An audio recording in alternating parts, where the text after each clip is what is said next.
578. Listen, y'all, this is impromptu, but this just came up in my news feed. Fani she back in the news, y'all.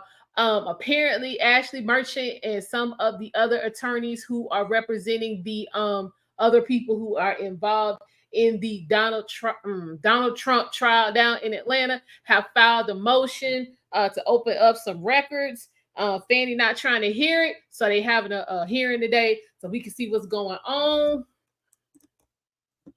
They were having some technical difficulties, so they haven't officially started. So they were waiting for IT, but a couple of people were able to work their stuff out. So we're not really sure. The judge said she still was going to let IT come, so we don't know if that's going to cause any kind of further delay. But hey, big sis bestie, yes, honey, this came up. I said, since I was sitting here, I was working on uploading video. I said I got to let the people know. Like Fani she can't do it. She just can't be straight with nothing. She won't do it. But let's see if we can get some chitter chatter. 11.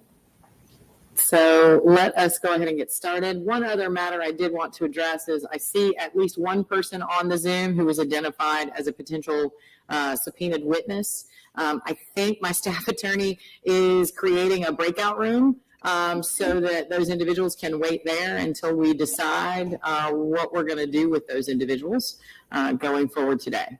Mr. Freehoff, were you able to create a breakout room? It looks like you were. Okay. Yes, Judge, and I have invited that witness to join.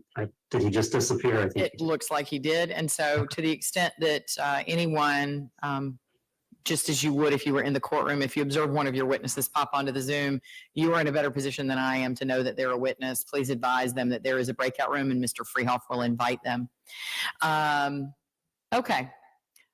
I see counsel. I see Ms. Merchant, counsel for the Merchant Law Firm.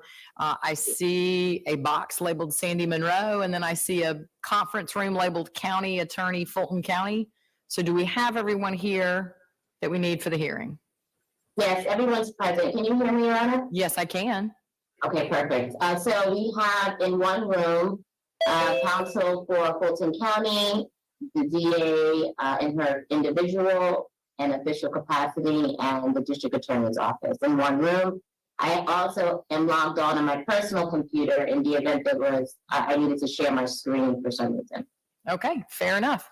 Ms. Smith, we are going to go on the record and go ahead and get started. This is going to be a hearing in the matter of the Merchant Law Firm versus Fulton County District Attorney's Office, Fulton County, Georgia, Fani Willis individually, and Fani Willis in her official capacity. Case number 24 CB001325. She the one got rid of I'll note for the record that this hearing is taking place by video conference, and that I have invited the attorneys to appear remotely, and I'm going to ask them now to make announcements of their presence, starting with counsel for the plaintiff. Good afternoon, Judge Ashley and John Merchant. On behalf of the Merchant Law Firm, also appearing is our paralegal, Sierra Bergdorf. She is in one of those boxes, and she's here for purposes of documents and screen share. And then I would note the two of the witnesses, Ryan Holmes and Andrea Geiger, are both witnesses from Critical Mention Media Company. I don't believe we're going to need them, so I'm fine keeping them on this main page for a few minutes. We have business records from them that we have already introduced with business certificates. I just have them here just out of an abundance of caution in case the state had any objections or questions about those business records. But if they don't, and we can admit those, then those two folks can be excused. Okay, let me get announcements from counsel for the various defendants, and then I'll inquire about your proposal. Good afternoon, Your Honor. It's Sandy Monroe here on behalf of the Fulton County, the District Attorney's Office, Fani Willis in her individual capacity, and Fani Willis in her official capacity. Also with me is Brad Bowman, my supervisor, who is going to be my second chair in this matter. Okay. Did you say Mr. Bowman? Correct. Brad Bowman. Thank you. Okay. So to start with, Ms. Monroe, I think I understood. I know there was I saw some email traffic regarding the parties' disagreements about whether people could submit certificates. But to start with the first question, Ms. Merchant has indicated that Mr. Holmes and Ms. Geiger are present here as witnesses of the company critical mention. And she has also submitted a certificate regarding those records. And I think I understood Ms. Merchant's proposal to be that if the county, to be clear, if the defendants are okay with accepting that business records certification, then Ms. Geiger and Mr. Holmes could be excused. What is your position on that, Ms. Monroe? I don't believe I've ever received certifications. Were they each filed on Odyssey? Yes. Okay. I haven't taken a look at those records. It was my understanding that there were subpoenas from those members, so our office would have to take a look at them to determine whether or not we object. But assuming and this is just for emails. So on September 4th, the plaintiff filed a notice of intent to introduce business records. It's docket number 66. And I believe those, let me pull them up to make sure I'm referencing the right document. But those are a notice of intent by the plaintiff to introduce business records, and they are business records that carry a certification signed by Andrea Geiger as the Senior Director of Sales and Training for Onclusive Inc., which I assume is the critical mention company that I've heard of before. So those are the documents, I think. Ms. Merchant, is that correct, or is there something else? No, that is correct, Judge. And we actually gave those documents before that. We gave them to the state, to the county. We sent them by the court's deadline on Tuesday at 2:00. We sent them a link with those documents included. They're Bates labeled and they're attached to that, as well as the business certificate was sent that day as well. Okay. And so, Ms. Monroe, understanding that you might want to the extent that we're going to discuss those documents in detail, at some point, at any point, if it's necessary. I understand you might want to reserve any objections about the fact that you've only had some time to look at them substantively. But in terms of their authentication and their admissibility as a business record, which is really just the limited question right now, do you have any objection to accepting those documents as being an authentic business record of Onclusive, so that we can excuse Mr. Holmes and Ms. Geiger, or do you wish to have them wait in the breakout room with the other witnesses? No objection, Your Honor. Okay. So the record will reflect that the defendant's counsel has graciously agreed to accept that business record certification for the records from Onclusive. And I believe with that, Ms. Geiger and Mr. Holmes, you may both be excused. Thank you for your time. Thank you. Thank you. And Judge, we would invoke the rule of sequestration. Dexter Bond is on the screen. He is one of our witnesses. And then we've got quite a few other witnesses I don't see on the screen, so I'm not sure if they're in the county attorney's office or where they're sequestered. But I just want to make sure they're not watching on YouTube or anything like that. Right. So I do see that Mr. Bond is present, and I do have him listed on at least a notice of filing subpoenas that was submitted by the plaintiff. And so now that the rule of sequestration has been invoked, Mr. Bond, we do have a breakout room. So it's sort of your choice. You can log out or you can just wait in the breakout room. And if and when you are needed, you will be invited back, or the county attorneys will tell you to log back on. But Ms. Merchant's point is a valid one, that to the extent there's anyone who is observing these proceedings online or through YouTube, if you are a witness or potential witness in this case, then the rule of sequestration has been invoked and you need to stop watching any live stream that you may be watching or any Zoom link that you are watching in order to comply with that obligation. I see that Mr. Bond has left us. And again, I'll just ask the parties, for those of you, you know the names of your witnesses better than I do. If you see someone pop up, let me know, and we will invite them to either log out or go to the breakout room. Okay, so what we are actually here on today is the Merchant Law Firm filed a complaint alleging a violation of the Georgia Open Records Act based on a request that the Merchant Law Firm submitted to the Fulton County District Attorney's Office, using, I think, what's alleged in the complaint is a portal that is provided by online to submit such requests. And then at some point, there was a question as to whether the, quote, Fulton County District Attorney's Office, end quote, was an entity. I think that was a concern that was raised by the defense at the outset. And so at some point during the process of this case, the Merchant Law Firm added Fulton County, Georgia as a defendant in the Open Records Act case. And then subsequently, with leave of court, after a hearing that we had regarding who was the appropriate party for such an Open Records Act, the court granted leave for the Merchant Law Firm to add Fani Willis individually and Fani Willis in her official capacity as, of course, the district attorney of the Fulton County. So that's where we are now. At the hearing where where we had this initial discussion,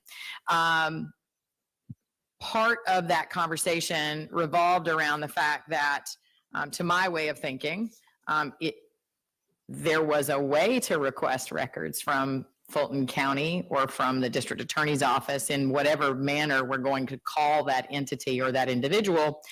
And therefore that necessarily indicated that there must be an appropriate party to pursue remedies against to enforce the right to get those records. And that it was really just a matter of figuring out who that right person was. And I think initially, and in fairness to Ms. Monroe, I think it was an informal request, albeit one that was in court, in answer to a question of mine. If the Fulton County District Attorney's Office isn't the right party, if Fulton County isn't the right party, then who is? And then there was a discussion of the fact that it was maybe the DA, either individually or in her official capacity. And then there was some additional discussion about the fact that there is currently a Supreme Court case pending regarding the district attorney, who I believe is named in an individual capacity, on an Open Records Act request in Athens, Clarke County, that is before the Supreme Court and that has already had hearings where amicus briefs were filed. And yet, sadly, we do not have the benefit of the court's ruling today. So that's where we are. In terms of the operative complaint currently is the second amended complaint that was filed on July the 22nd. And then in response to that, all four entities or individuals, depending on how we're going to call them, have filed motions to dismiss. Generally speaking, what I understand the basis of those motions to be is that as to the Fulton County District Attorney's Office, the position has always been that the Fulton County District Attorney's Office is not an entity that is capable of being sued. As to the County of Fulton, that the county isn't the custodian of the records that are being sought, and the county, and that records were never requested from Fulton County. As to the district attorney individually, I believe, if I understand, and I think that's what we're going to spend time dealing with today. The basis of the motion to dismiss is that the district attorney did not handle those requests and is not an agency for purposes of the Open Records Act, and or that she is not subject to the act because of her official status as an officer of the judicial branch, and that she is immune from suit as a district attorney.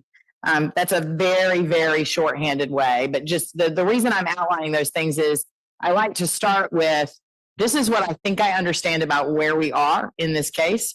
I've read the briefing, so you don't have to reinvent the wheel for me. And I agree with the parties in some of the email cross-traffic that I saw that we have to figure out what to do with the motion to dismiss before we figure out what to do about the substantive requests, because the backup defense or basis for a dismissal filed by each of the defendants is. And even if you decide that somebody is subject to the Open Records Act and must produce the records that were requested, all the records that are responsive have been produced. And so that's where I think I'm going to, at this point, throw it over to Ms. Monroe to outline and make her argument for me regarding the basis of the motion to dismiss. My hope is, because I think we have a lot to get through, I'm trying to let you know that I have read your brief, so you don't necessarily have to go back and start at the very beginning, because I know there's a lot that goes in to getting us to where we are now. So if I've said anything wrong, Ms. Monroe, please feel free to correct me to make sure I have the right information. And of course, please feel free to educate me about anything I have not addressed that you think is relevant to my consideration. And with that, I will toss it over to Ms. Monroe.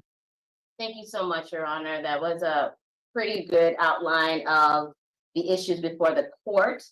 And with just one correction, the matter that's pending in Georgia Supreme Court, where we're awaiting a decision, is not whether or not Fani Willis in her individual capacity is subject to the Open Records Act, but whether in her official capacity that she's subject to the Open Records Act. Yeah, I agree with that. I think the only reason I mentioned it is that it is less than clear in some of the briefing that I've seen as to whether the actual underlying request that was submitted to for Open Records was directed to Deborah Gonzalez, or if it was directed to the District Attorney of Athens Clarke County, Deborah Gonzalez. That's the only reason I mentioned it. Understood. Thank you so much, Your Honor, for that clarification. So I have a brief update for the court and we're ready to move forward on the motions to dismiss and address to the court the procedural defects in the complaint and the reason why we're bringing the motions to dismiss. But the brief update is that this case has been deeply rooted in the alleged failure to provide documents or attachments to emails linked to critical mention. However, the attachments were provided 9 months ago. And as of yesterday, we learned that it wasn't an issue of providing those attachments. It was an issue of whether or not the requester had the ability to access the attachments. So basically, she did. So yeah, forgive me for interrupting. Let me ask you this. So I did see a recent filing. I don't off the top of my head know who it was from. That said something to the effect of, "We're sorry, we're only providing these documents now, but we only recently learned that there was some software we had to download that would enable us to access." Is that what you're talking about? Yes, that's exactly Okay. what I'm talking about. This software that this filing was not made by me, it was made by the merchant law firm. Mhm. And this software that was described was Adobe Acrobat. I received several emails from the merchant law firm alleging that we did not provide attachments and that they insisted that we provide attachments to the emails. I found it very, very strange that as of yesterday, they still weren't able to access these attachments. And so I provided some direction and I advised her to download these documents on Adobe Acrobat. That's how I've been doing it. That's how I've dealt with all my PDF documents. And the response from the merchant law firm was essentially pure blame on our office for not advising them of this special software to open up these attachments. So what we have here before you, Judge, is a case that, Your Honor, there's nothing left to do. We provided the records. We provided the records 9 months ago with those attachments. I don't work in IT, but it's very likely that 9 months ago, the merchant law firm had this very same issue, and they were not able to access those records. That's the reason why we're here today. In every instance that the requests were made by the plaintiff, response were provided. Where responses were not available, that was indicated to the requester. If additional time was needed, that was requested. There are no further documents within our client's possession. that would be responsive to any of the open record requests. Thus, the court is in no position to do anything further for the plaintiff. They have their records. There's nothing left for us to do. Now, we do have this pending decision before Georgia Supreme Court.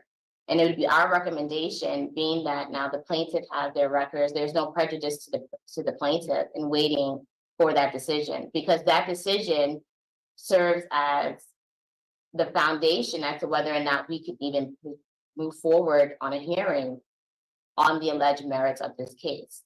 So at this juncture, the matter is moot.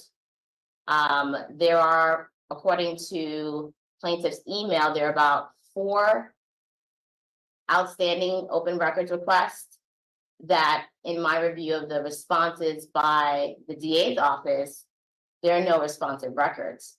So as far as what we can do right now, there's nothing we can do. The Open Records Act was not designed for the creation of documents non-existent at the time of the request.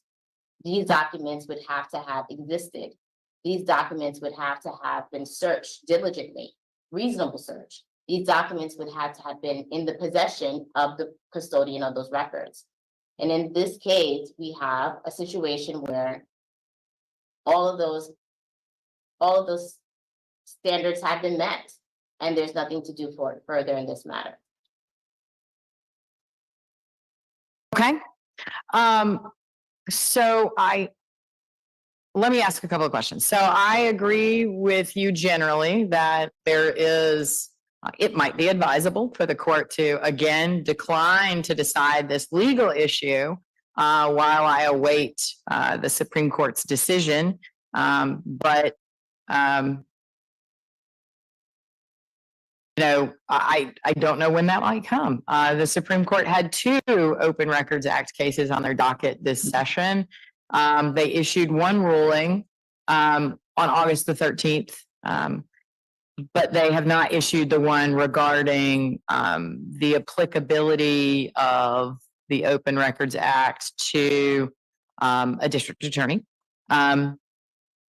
So that's one issue. But what I hear you, but when you say it's moot, I think you're understanding. I think, let me make sure I understand what you are saying, which is that you have fully responded to the requests. And so there's no need for the court to go further. I should just dismiss because the Open Records Act has been fully responded to. Is that essentially the defendant's positions? Correct, Your Honor. Okay. Which defendant? So, and that's the second issue.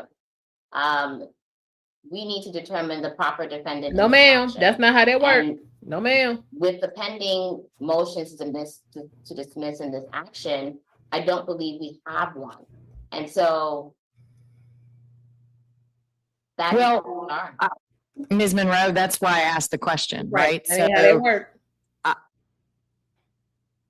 I appreciate that the ideal answer to an Open Records Act request is here are the records you have requested, or we've searched and we don't have the records you have requested. But I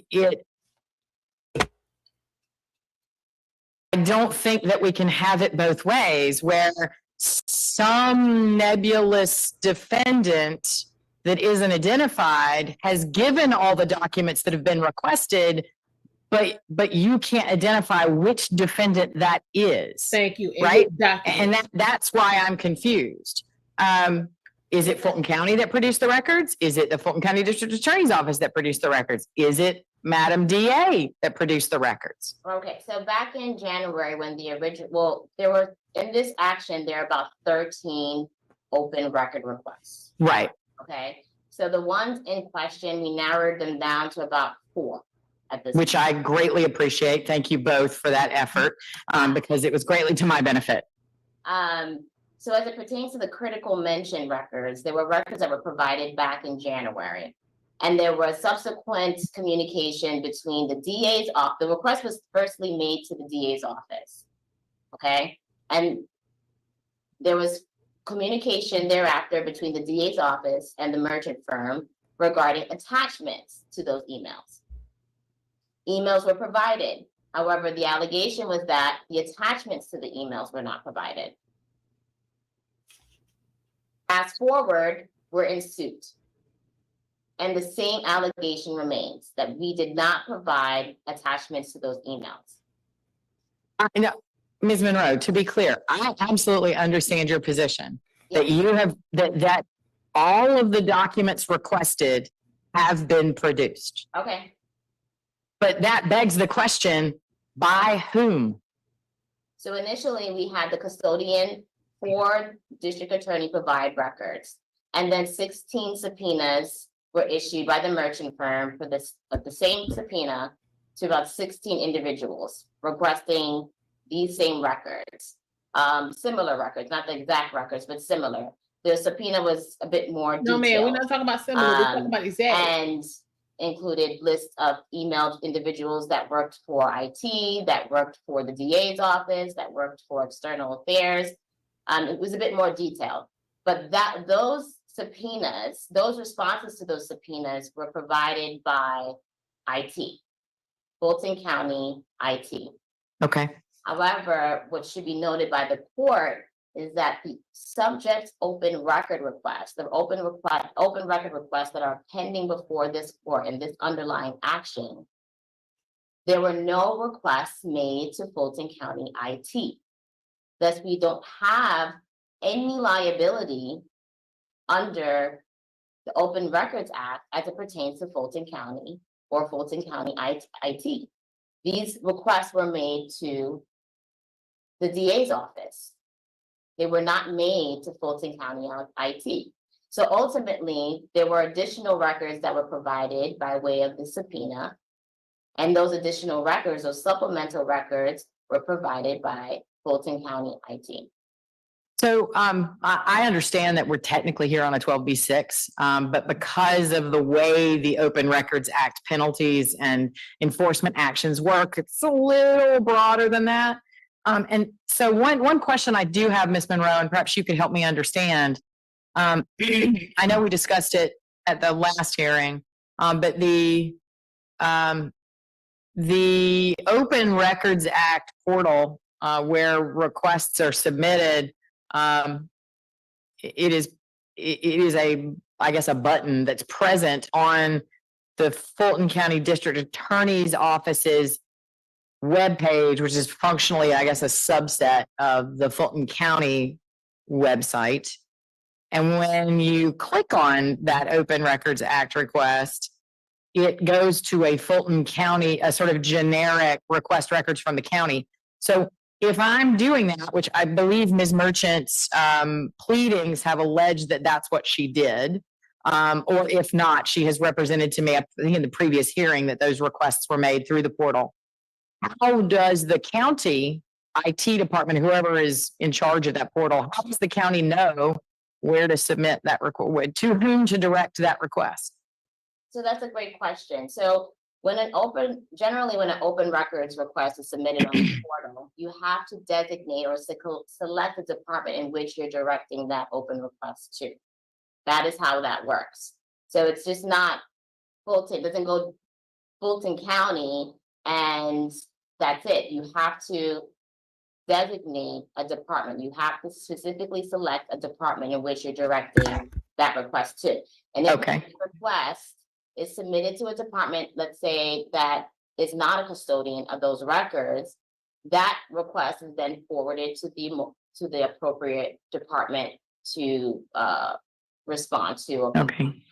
Thank you for that additional information. So the reason I asked the question is to make sure I understood. So part of your position regarding Fulton County as the appropriate party is that even though it was submitted through a sort of maybe broader posted Open Records Act portal, that the requester is required to identify what agency or department they're requesting that information from. And in this particular instance, the agency that was requested was not the Fulton County IT department. Is that? That's correct. So Fulton County facilitates Mm. the portal and grants the public and its respective departments and elected officials such as elected state officials such as the DA or the DA's office of the sheriff to use that portal to respond to open record requests. Okay. Okay. Do you have anything to add before I call on Ms. Merchant? Do you have anything more that you want to present before I call on Ms. Merchant or counsel for the plaintiff to respond to the motion to dismiss? Well, so that was just the update to the court regarding Okay. Where we are and what has happened as of yesterday, the most recent events of this case. Well, forgive me for interrupting, Ms. Monroe, and that's my apologies. Let me ask a very straightforward question, Ms. Merchant, and I'm not inviting a whole lot of argument. For now, obviously, you'll have your turn. Do you agree that the newest set, or I say new, but the documents that you filed into the record as a supplement on September the 4th, docket number 67, I have reviewed those documents. It does appear to include PowerPoint attachments, which I know were a matter of contention among the parties. Do you agree with Ms. Monroe that that substantively satisfies the some or all of your Open Records Act claims or requests for enforcement? Some, but not all. And Okay. I would disagree with them being made available 9 months ago. And I mean, Well, I knew that was going to be a point of contention, so that's why I'm saying what you filed yesterday clearly seems to include the PDFs that I know were an issue. Yeah. And whenever they might have been provided, you are agreeing that you've now been provided with them, and that's what I wanted to understand, is that to your mind satisfies at least some of your request. Is that correct? it satisfies some. Yes, Judge. Okay. So then now, Ms. Monroe, thank you for that concise answer, Ms. Merchant. Ms. Monroe, now I will go back to you and give you an opportunity. I wanted to get to the bottom of that. Your supplement, as I understand it, was to say you think that everything's been addressed because you've now produced that last set of documents that you believed would address the Open Records Act. Ms. Merchant has said it addresses some, but not all. And so I think we probably need to forge ahead. So if you want to go ahead, Ms. Monroe. Okay. Exactly. Let's I get just on with need this some because we're clarification playing. because I received an email from the merchant firm indicating that we've complied with the open records request as it pertains to critical mention records. I just want to make sure, is that still on the table or has that open records request been fulfilled? Ms. Merchant. Oh, like I said to the court, some of the critical mention has been complied with, not in a timely manner. And that's also, as I explained to the county, Right. the issue is that we had to file a lawsuit to get those few documents. So there's two issues. Obviously, we don't have all the documents. There's a lot more, and I can go through that when it's my turn. But we did get those three Why they playing with her? documents that we were seeking: PowerPoint, media relations, bullet point, and graphs. We got those three documents. We got them yesterday for the first time. They were provided to us Friday for the first time in a linkable format. And we were told yesterday that the documents we were provided Friday had a hyperlink to them and we could access them. Those documents were 197 pages. The ones that we were provided 9 months ago were 44. They had all of the to and, not all, but most of the to and froms, and I can go through the documents with the court. We have them all ready to go, but definitely not provided 9 months ago. And so the only reason that they were provided was because we subpoenaed IT, which is not the records custodian. It is just the mechanism to get the records. Okay. So I think to help Ms. Monroe focus her presentation, the reason she was asking that question, and I would like to follow up on it, is so you believe that there are still outstanding documents that have not been produced, and that the ones that were produced were untimely, which still would beg the question of the need to proceed with this lawsuit and determining who's the proper party and figuring out what to do with it. Is that an accurate? Yes, Judge. And I can make it real simple. I have one document that I got from Critical Mention that I have still not received from the county. So, I mean, that's just one example that I've been asking for 9 months, the proof of payment. That's just, and I'm just using that as one example. You know, that's just Okay. one. No, I understand. I just want to make sure I'm trying to focus our efforts here. Ms. Monroe, given that Ms. Merchant insists, I think, twofold. Number one, that should that there is an issue of timeliness that will need to be resolved in the lawsuit in terms of when and whether those responsive documents were produced. And the second one is, it sounds as if Ms. Merchant continues to stand by her position that there are still responsive documents that were requested and have not been produced. So with that, I think I will ask you to please continue with your presentation. Thank you, Your Honor. So Yeah, ain't no going start, home, ma'am. Come on. I'll just address the motions to dismiss individually. And then if the court permits, we'll have it. If we do get there, we'll discuss the hearing portion of it regarding. Well, and just to let you all know, if we do get there, I have a clear day tomorrow. So if that's what it takes, then this will roll into tomorrow to continue to get there. Right. Well, we gonna get there. Anyway, go ahead, Ms. Monroe.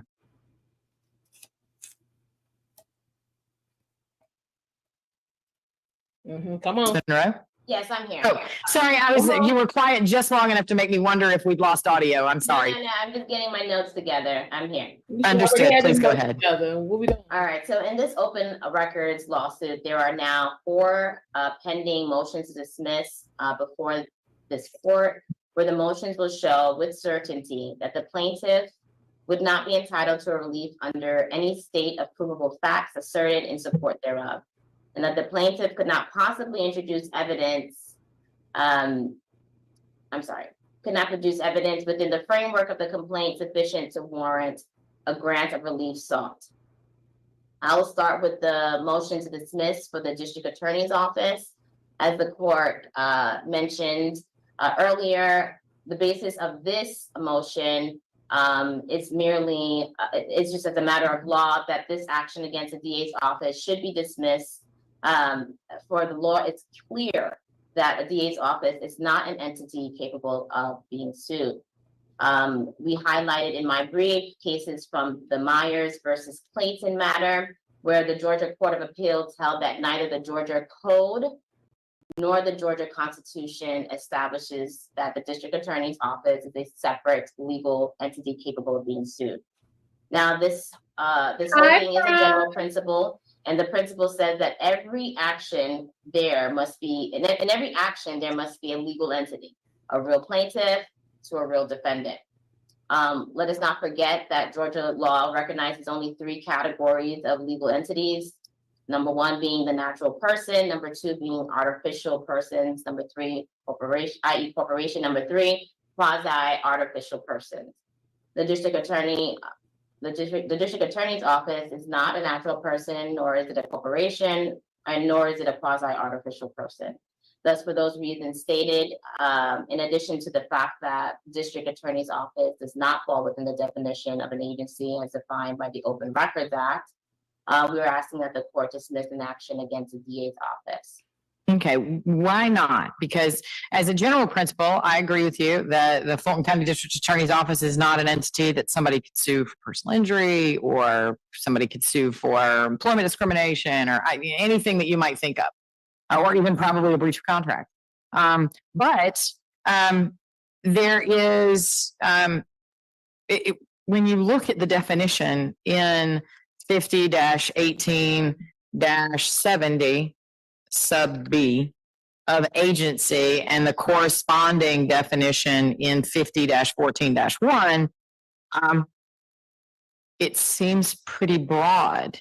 And so why is the Fulton County District Attorney's Office, even if I accept, which I do, that it's not an entity capable of being sued for general purposes, not an agency against whom a member of the public could seek to enforce a request to provide them with public records? Well, the simple answer to that is that the Georgia Constitution does not grant them the ability to do so. There's no legal authority within Georgia that grants them the ability to do so. Not to mention, the district attorney's office is an extension of the district attorney herself, who is considered part of the judicial branch of government, not subject to the Open Records Act as defined. Then why, wait, so one of the reasons I'm struggling with this case is that it surprises me, and I am struggling with the argument that all four entities are making, that yes, we have documents, and yes, we have a procedure for asking for people to ask for them, and yes, we have a person whose job it is to provide them, and yes, we have a procedure to provide those and a portal to do so, but we're not obligated to, and no one can sue us if we don't. That strains my understanding a little bit, Ms. Monroe. I mean, there are custodians for these agencies. They're custodians of records for these agencies. And I'm not in the position, Your Honor, and I understand your position and the complexity surrounding this issue, which is why I believe that this matter is pending before the Georgia Supreme Court to decide, because it is an issue that hasn't been really addressed head on in case law. However, there are other means in which to obtain information, public records from public agencies. I am not in the position, nor would it be in the best interest of my client, to advise opposing counsel on who and how to do that, unfortunately. I understand that, but also I think it's important to remember that while Ms. Merchant happens to be opposing counsel in this case, she is also a member of the public who has made a request for public records. And if the records are to be public and the policy of the state of Georgia is to make public records broadly available, then to some extent it is the job of Fulton County and or the Fulton County entities that are involved here, including Madam DA Willis, to help a member of the public understand how to access the public records to which they are entitled, assuming they are entitled to them. I agree, Your Honor, and it is their job. However, the question is whether or not they are subject to the Open Records Act, or whether or not they are subject to suit under the guise of the Open Records Act. And in this particular situation, we don't have a situation where documents were requested and compliance did not take place. Documents were provided.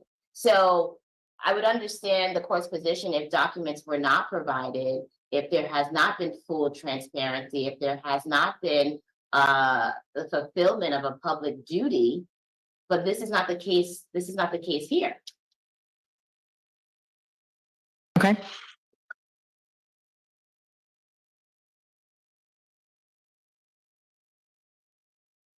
Okay, so if there's no further questions by Your Honor, I'm going to move on to my second motion to dismiss.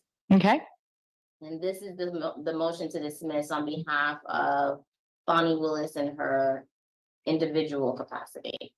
The open records request, or the open records request in this suit, were never handled by Fani Willis in her individual capacity, nor was it alleged or shown in the complaint or amended complaint filed by the plaintiff.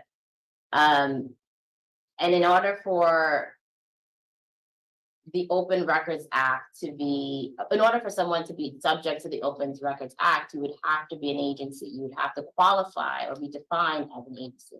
Fani Willis in her individual capacity as a person does not qualify under the definition of agency in the Open Records Act. Okay. So Ms. Monroe, how do you square that with the Milleron versus Antonikakis case? It's the Supreme Court case I mentioned a little bit earlier. It's the one they have given us so far. It was issued by Justice LaGrua, who wrote the opinion. And in that case, the specific issue Danny, this before was them was already on the whether court an before individual, let's see, an independent We've been fighting contractor this for a while. who was in possession of public records and was not an agency could be subject to the Open Records Act and subject to suit for failure to provide them. And the Supreme Court pretty resoundingly came down in favor that it was to be read broadly and specifically said to the extent the trial court determined that the individual, Mr. Antonikakis, I'm sure I'm mispronouncing his name and I apologize, that he was a person to whom a request could be directed. A request for public records can be submitted directly to the custodian, even if the custodian is a private contractor, and even if the agency for which the private contractor provides services has designated an open records officer. And then it goes into some detail talking about it can be directed, that a custodian can be a person. And so even to the extent that Madam DA in her official capacity may be immune from suit, which is something we'll discuss in a moment, why is Ms. Willis not a person who's subject to a request for records under the Open Records Act? So as I read the definition outlined in the Open Records Act and the Open Meetings Act, that is my basis. It is the act itself. And I understand the decision that was rendered in the case that you cited, Your Honor. However, I have a duty to I can't ignore the definition that it's within these acts that does not name a person as one who is defined as an agency. So forgive me for interrupting, and please tell me if I'm reading this wrong, but I am on page 6 of the Westlaw opinion, which I don't know. I don't think there's a formal opinion issued yet in the Southeastern Second Reporter or the Georgia Reporter, but 2024 Westlaw 3802782, page 6 of the opinion says, as we just held, the act contemplates that a private person or entity working on the agency's behalf can prepare, maintain, or receive public records. Because in view of the definition of custodian, quote, OCGA 50-18-71 B1 is expansive enough to include anyone with the requisite care and control of public records. That would be correct. So Kubala. why would that not include Madam DA? Why would that not include Ms. Willis in her individual capacity? It would. Well, the distinction lies in that the request was not received by Madam in her individual capacity. Okay. So without the receipt of a request, how can one be held liable for not responding to a request?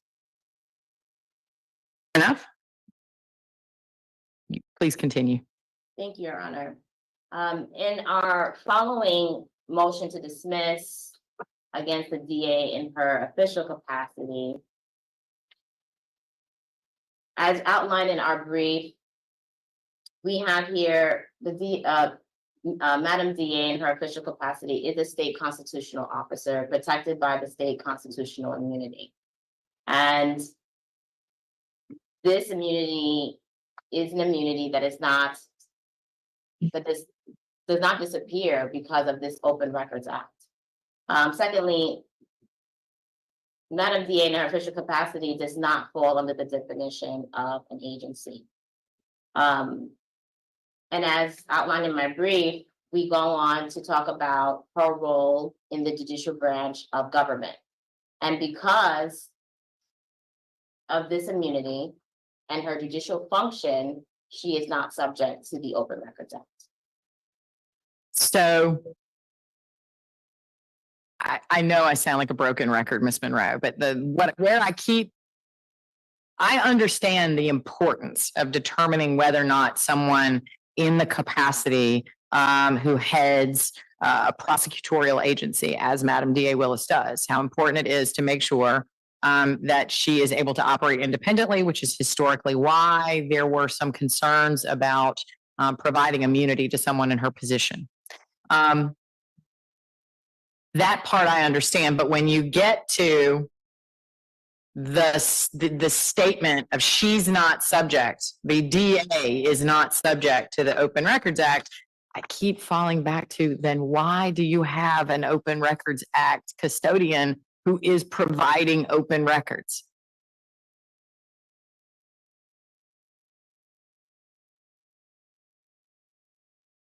Your Honor, I don't have a direct answer for that. Okay, fair enough. I appreciate your candor.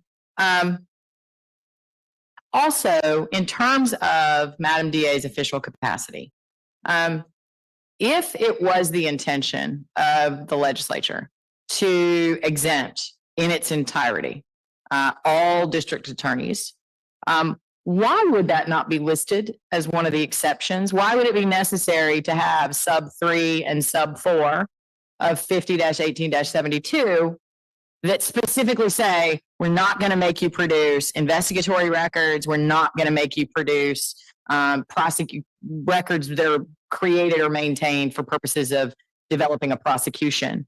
And also, I don't believe those were asserted as objections here. I do believe sub 41 and sub 42 about attorney-client privilege and work product were asserted. But why would there be those limited exceptions if, in fact, there's no way you could ever ask for prosecutorial records or investigatory records because you can't get records from the DA because they're not subject to the Open Records Act?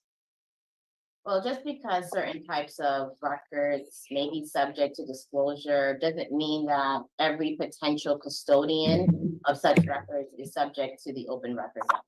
For example, there are plenty of judges in possession of prosecution records who clearly have no obligation to produce them under the Open Records Act. Right, but that's because it's subject to a very specific exception.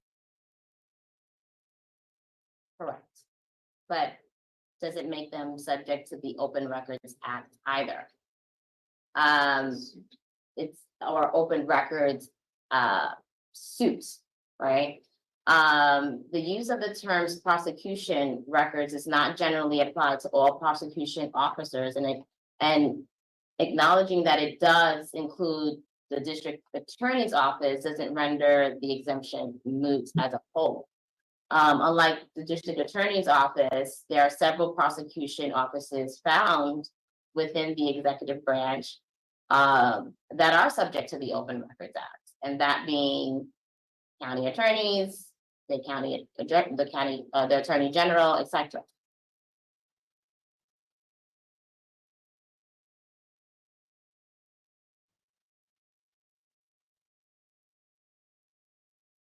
Okay.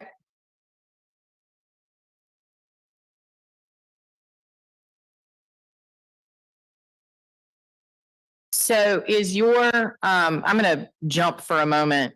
Is your position, so one of your arguments about requests to Ms. Willis, and I'm only referring to her as Ms. Willis when I mean to identify her as her individual self, as opposed to the district attorney of our county. One of your arguments about the request to Ms. Willis is that there would be no basis for a litigation, an Open Records Act enforcement action such as this one, because no Open Records Act request was made to her. Is your argument the same, at least in part, for Fulton County? Yes, Your Honor. Okay. Regarding the county and the district attorney's office, how they relate to one another and this portal issue, who is the custodian of these records, right? The ones that are at issue and that have been requested. I assume that we're in agreement that whatever we call it, the custodian is someone who is attached to the district attorney's office or Madam DA Willis. Is that fair? Are you asking who is the custodian of Fulton County Attorney's Office? No, I'm asking, so the records that Ms. Merchant requested in the portal, had she, I think I understand you to say that she directed in her request that she was seeking records from the district attorney's office. Yes. So is it the county's position that the district attorney's office is the custodian of those records and the county is not? So the county is not a custodian of the district attorney's office. The custodian of the district attorney's office is Dexter Q. Bond Jr. That is the custodian of the district attorney's office. Okay. Okay. And so what I'm trying to get to the bottom of is and again, I know I sound like a broken record, and I think we're sort of getting, I know I keep pulling you off track, and I apologize, Ms. Monroe, but here's what I'm trying to figure out. I'm a member of the public, and I want copies of some document that I expect would be in the possession of Madam D.A. Willis, or the possession of the district attorney's office generically. There is a custodian, I think I heard you say Mr. Bond, is that right? Yes. There is a custodian, it's Mr. Bond, and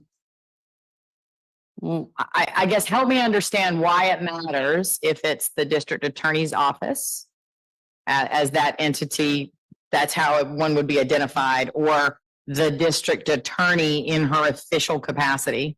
Why does it matter? Why does that distinction matter? Is it solely because the district attorney's office doesn't exist in the sense of it being a legal entity that can be sued, and because Madam DA as a district attorney is immune from suit to your way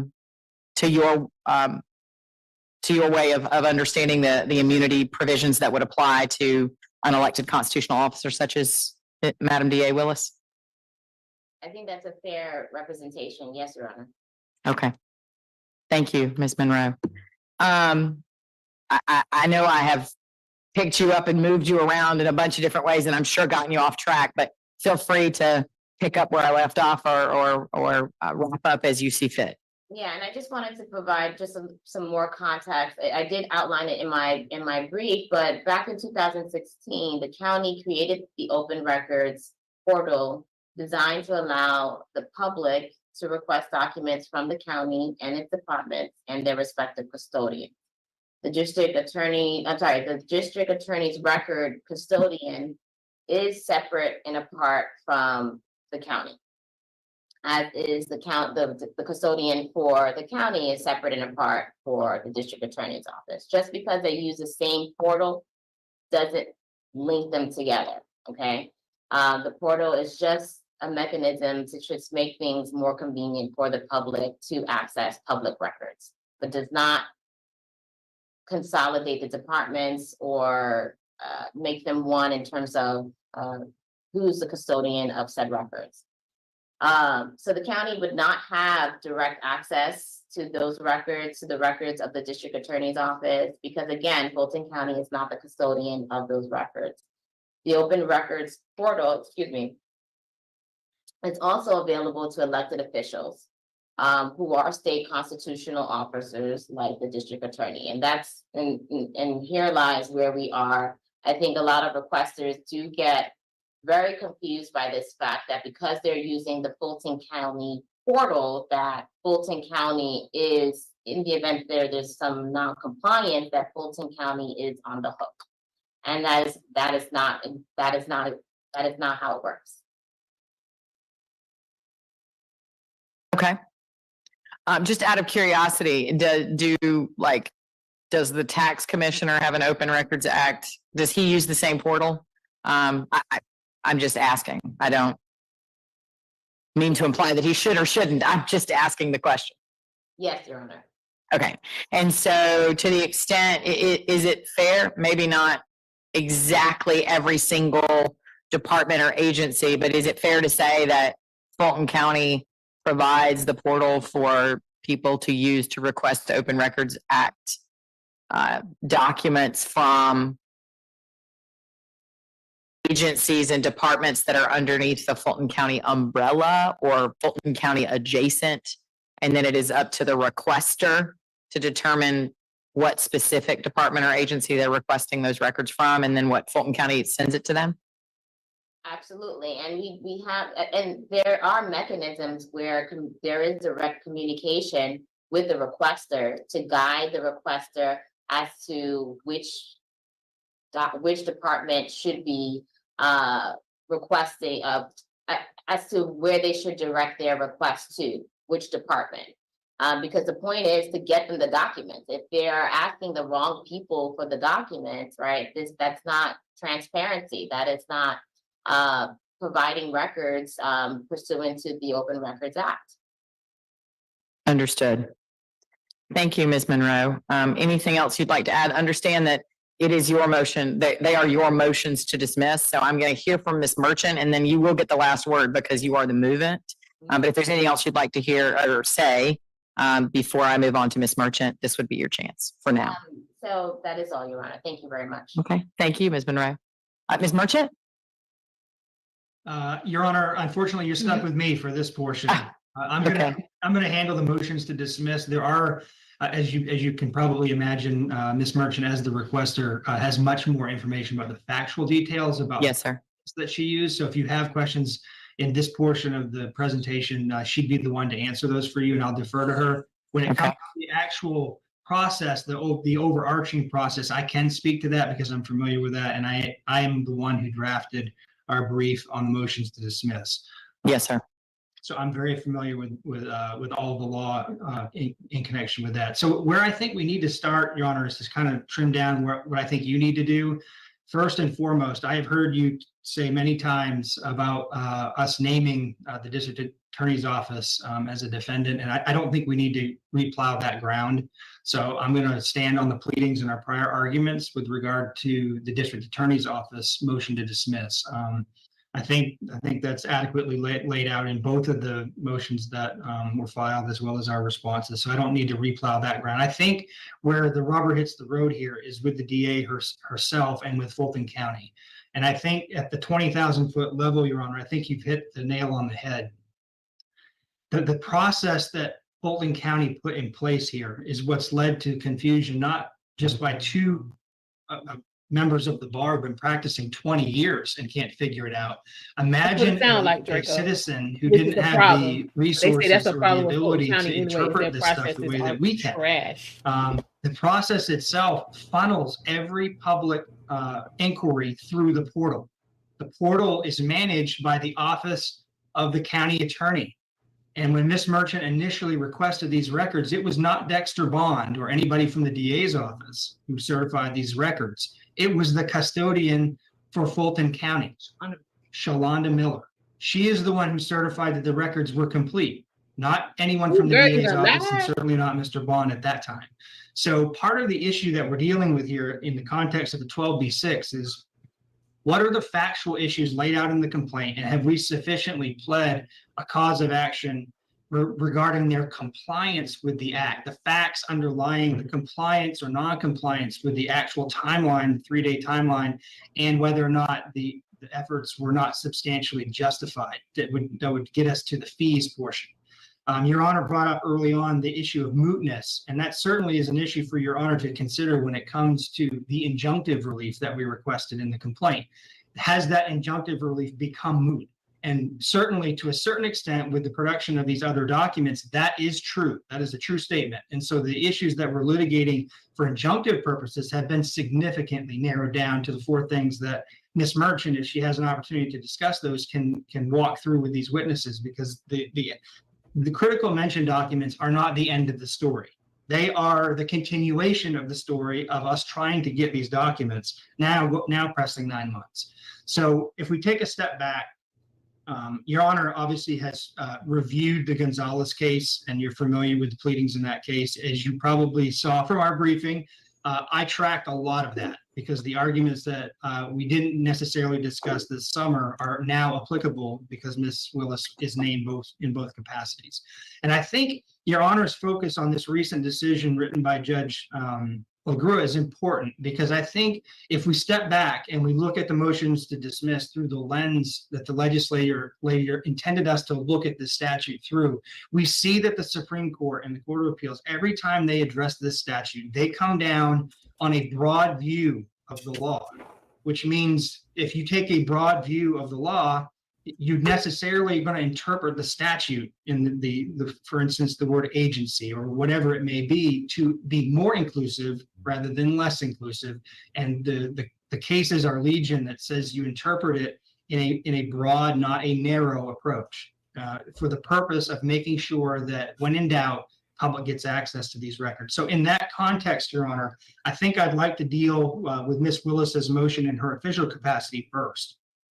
That's the one, and I think primarily because I think that has a threshold issue related to immunity, which if I were in Your Honor's shoes would be the hang up I'd have in the context of a 12b6, to be candid with you, because if she wins on that issue, which I don't think she's going to, and I don't think she should, theoretically, we don't get to stage 2. And I'll be candid with the court about that. If she's entitled to immunity, then she would be immune from suit. I don't think that's the case here. The law of immunity, as it's developed around DAs, particularly in the context of personal injury cases or civil rights cases related to damages actions against district attorneys, that's where the law has developed. And that there has never been a constitutional provision or a case that says that the district attorney is immune from all actions forever and ever. Of course, if she could be sued for employment discrimination, for example, something like that, that deals with an administrative function or ministerial duty that she has to comply with the law. She's not above the law. In other words, she has to follow the law, and where she doesn't follow the law and it does not involve an issue of her discretion, she's not entitled to the type of immunity they sought in their motion, and she shouldn't get it here. Well, but I understand your position. One of the reasons that I kept trying to push to sort of drill down with Ms. Monroe is, do I have to reach that issue if the Fulton County District Attorney's Office is an agency / office / department / something that is capable of having an Open Records Act enforced against it, even if it is not a legal entity that could otherwise be sued? I think that's correct, Your Honor. As long as we've got a defendant who's responsible for the records and they are properly named in the case, then I think Your Honor can avoid the immunity question as it relates to Ms. Willis. Certainly, the immunity issue is the stickier issue, one for which we hope we'd have guidance by now. But as I read the case law, Your Honor, the type of immunity they're requesting is an insulation from the suit itself. And the purpose behind the immunity, as I'm sure Your Honor is quite aware, is to not deter her from taking discretionary actions that she might otherwise be held accountable for after the fact. It allows her to do her job. So when we're looking at the immunity issue, it relates squarely to whether or not she's acting in her function as a judicial officer in the courtroom, because it's false arrest, it's malicious prosecution, those types of things where she's operating as a lawyer in the courtroom and performing her function as a constitutional officer who's contained within the judiciary. Just because she's contained within the judiciary in the Constitution does not mean she has judicial power. And Justice Peterson brought that up during the oral arguments. There's a fine line between being included in one portion of the Constitution and whether you have rights that are enforceable vis-a-vis immunity under the Georgia Constitution. The case law has not developed to insulate her from this type of case. And the whole basis that they've raised in their motion is that this is a private right that's trying to be enforced by a private party, our law firm, against another citizen. And that's not what we have here. The cases make clear that an action to enforce this statute so that they have to comply with open records requests is a public right. It is not a right vested in Ms. Merchant individually, me individually, our firm individually. It is a public right. So the statute, and if you interpret it the way the Supreme Court has recently interpreted it in a broad manner, I just don't have a feeling that the Supreme Court is going to interpret this statute to carve out Ms. Willis. And because it's a public right of the people as a whole. And that's why we did this. Let me sidestep for a moment. So one of the arguments that Ms. Monroe made about who is the entity and who can be sued and who would be subject to this type of enforcement action. One of the arguments that she made is that Fulton County and Ms. Willis, in her individual capacity, that they were never subject to a request for records, and therefore there's no basis for an enforcement action against them. How does that work? Is it possible that the same proves true because the request was, for all intents and purposes, sent to the Fulton County District Attorney's Office, or is your position that it was either sent to the Fulton County District Attorney's Office or Madam DA Fani Willis in her official capacity, to the extent that she is the umbrella over her entire office? I don't think it matters, Judge. Okay. The statute says it doesn't matter. If you look at 50-1871 B1B, that provides the mechanism by which a member of the public is to learn, for lack of a better phrase, as to who they're supposed to send the request to. And that requires the custodian of the record to designate an open records officer. And that is the person, if so designated, is the person to whom the public is supposed to seek the records. That is the portal. That is what they did. And that is what we did to get the records. Whether Dexter Bond is the custodian of the record, whether Madam Willis is the custodian of the records in either capacity, or whether Fulton County is the custodian of the records, is a red herring, Your Honor. It has nothing to do. No, I understand that. I think what I'm struggling with is, as Justice LaGrua noted in the recent decision that I referenced a moment ago, we all understand agencies, entities, et cetera, can only act through their employees. And so when I'm talking about who's the custodian, I don't mean, is it Mr. Bond or is it Ms. Miller in the county attorney's office? What I mean is, does the request have to be, in order for you to enforce an action against, either get penalties for failure to comply or injunctive relief forcing compliance, doesn't that assume that you have submitted a request to the correct agency / entity / whatever? And wouldn't that mean that if you did not submit a request directly to Ms. Willis, I'm speaking of her separately from her role as the DA or her office, the district attorney's office, then doesn't that mean that she at least wouldn't be subject to an enforcement action under this? I'm sorry to interrupt, Your Honor. I completely disagree with that. Okay. I disagree with that for a couple of reasons. One, we actually did submit requests, which Ms. Merchant can talk about more freely, to separate custodians, one at Fulton County and one at the district attorney's office. So we did what we could to try to do that. But more importantly, Your Honor, we are required under the Act to follow the procedure that the agency sets forth for getting the records. We can't do anything else to get records other than to follow the mechanism they put in place. Because if we don't do that, we're barred from seeking an action. For instance, if we do it orally, if we call up the DA's office and we ask for something, we don't get the right to sue anybody. But they have told us how to do this, and if we don't do it that way, then we lose the right to enforce the action in the first place. So we have to follow the process they put in place, and that is the portal process. Now whether or not we later learn that some documents come from IT, some documents come from this area.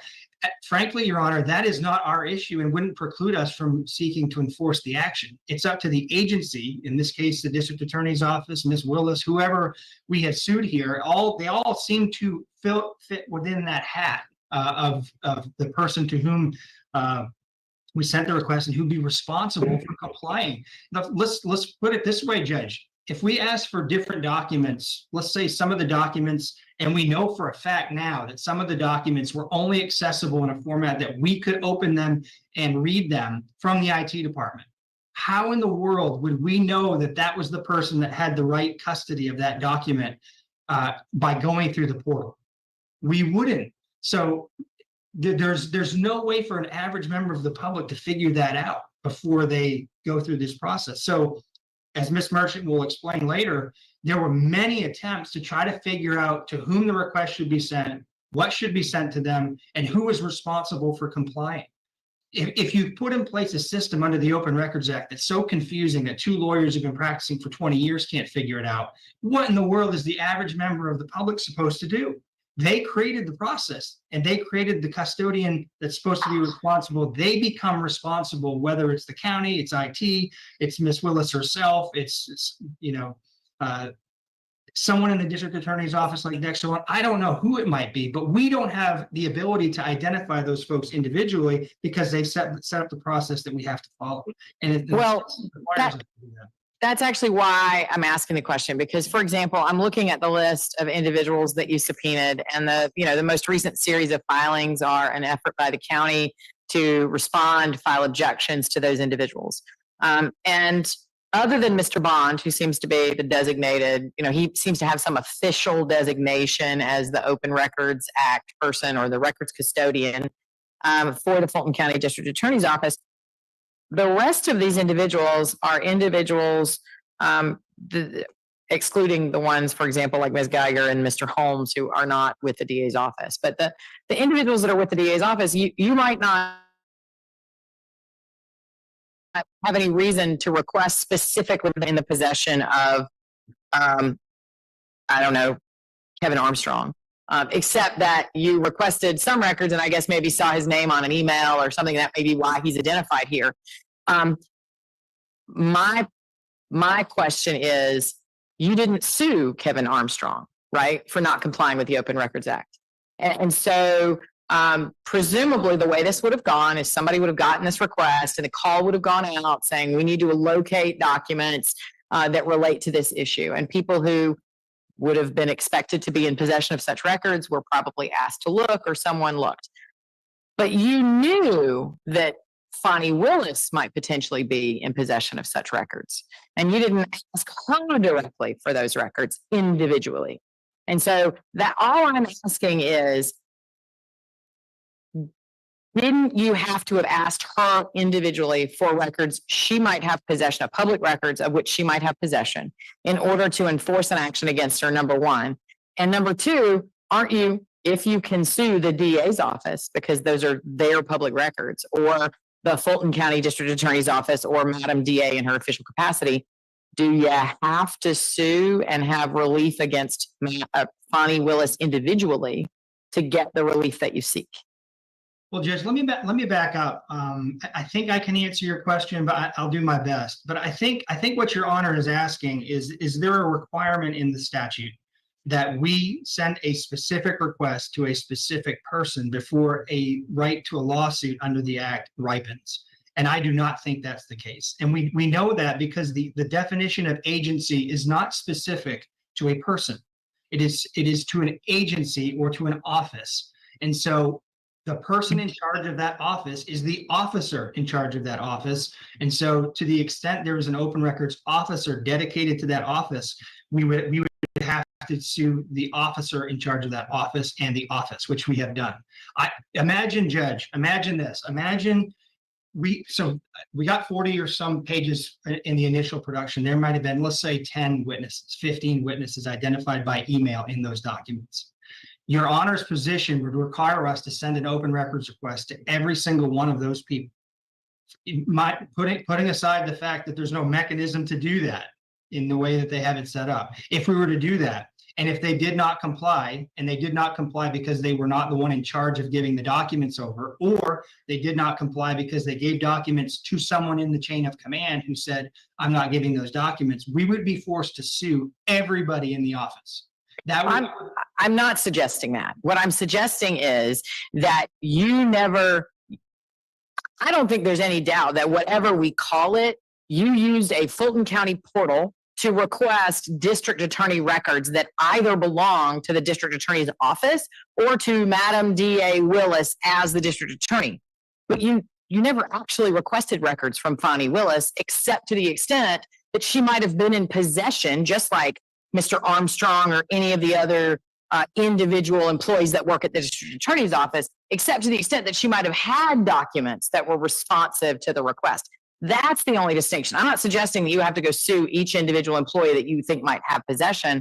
I'm just saying that you never formally requested records from Fani Willis individually. You either requested them or altogether requested them from Fulton County, from the DA's office, and from the DA as an entity. That's what I'm trying to get at. Right, and just think of, if we take that argument to its logical conclusion, Your Honor, that means that someone as a member of the public who does not know how the district attorney's office keeps their records, or by whom they entrust the records, or the method or mechanism by which they collect records or save records, that would require us to send potentially dozens, if not multiple dozens, of open records requests to get documents, not knowing how they're stored. So let's take IT, for example. We didn't know IT was the proper person to subpoena until recently. No one told us that. We had to dig for 9 months to figure out that we had to send a subpoena to IT. How would the average citizen, interpreting the act broadly and in favorance of disclosure of records, how in the world would someone figure that out? They wouldn't. And what would happen, and which is what happened to us for a long time, is we were told you have everything. There is nothing else to get. And Ms. Merchant will explain, and probably, if allowed, question some witnesses about documents that she has in her possession that we directly requested related to forfeiture, that they have told us they don't have. So I think on a global level, Your Honor, there's a balance that has to be struck in the statute between the public's right to access information they don't have control of, and the open records officer's requirement to comply with the statute, knowing the records. And so I don't think the statute requires the public, the citizen, to make that distinction. I think it's up, and I think the law would make that burden placed on the person who's in charge of the records. In this case, Ms. Willis and her office, or to the extent only maintained by IT, Fulton County. And so I just don't think that the statute, the way it's written, the way it was designed to be interpreted, would require us to send a request directly to Ms. Willis in order to say she had not complied and would prevent us from an enforcement action under 73. I just don't think it would be interpreted that way. I don't think the Supreme Court would interpret it that way. And I think the policy behind the statute requires the agency, Ms. Willis, the district attorney's office, to identify an open records officer. And to the extent that there's any issue with the way the request is sent, they are to follow up and let us know, hey, that's vague, that's overbroad, or they have the right to assert objections within 3 days. So putting all that aside, Your Honor, I do think when it comes to whether or not she's subject to the act, I think Your Honor has hit on the point appropriately, but I also wanted to point out that they keep focusing on this limited definition of agency, but the act also in 50-1873A says it can be brought against persons or agencies. It's not limited to an office. It's not limited to a specific, entity. We can sue people, individuals. And I think that's important because Ms. Willis, in her individual capacity, I have no idea, Your Honor, whether she was involved directly. I know historically she's very hands-on. And so I don't know if there's a policy in her office where open records requests that are sent to her office are funneled to her directly. We alleged in paragraph 22 that she should have known and probably did know about these requests and that she had an obligation to ensure that they were not destroyed. Well, at the time, we didn't know about IT, had no idea that they could actually be accessed electronically. So there's an allegation in the complaint that she did have knowledge about these requests and that she was responsible for complying with them. So I don't think that she's allowed out on a 12B6 because. And that's that. I don't mean to beat a dead horse, right? But the reason I keep coming back to it is because I agree with you that the intention of the act and its definitions and inclusions is intended to be so broad that it would reach out and grab, agencies and individuals. But I guess the reason I keep coming back to Ms. Willis individually is that if you had filed suit against Ms. Willis and you could not demonstrate to me that you had ever actually submitted an Open Records Act request to Ms. Willis, I understand your argument is, well, I functionally did because I submitted it through the portal and they're supposed to identify the right people. But if you never served a request on Ms. Willis for public records in her possession, then you obviously, I think, couldn't sue her for failing to comply with an Open Records Act request that was never made. And so the only reason I keep coming back to that is, for example, in that case of Milleron versus Antonakakis, the defendant in that case, I mean, the records request was also made to Georgia Tech, but they specifically separately served a request on Mr. Antonakakis. Again, I'm sure I'm butchering that poor man's name. But if they hadn't, there'd be no universe in which you could enforce against him the obligation to produce records. And that's the only point I'm trying to make regarding individual Ms. Willis. Is she obligated under the umbrella of, if she's got open records, public documents in her possession, to produce them in response to a request that's properly submitted to the custodian? Sure. That's the only reason I keep beating that dead horse about whether or not individually Ms. Willis is an appropriate party. And I wonder if the distinction that we've not yet discussed is perhaps because of the issue of that you run into frequently with people who have these official capacities where they may be subject to immunity, right? There's this issue of, do you sue them individually or do you sue them in their official capacity? Is that the distinction? Or do I not need, am I overthinking that part of it?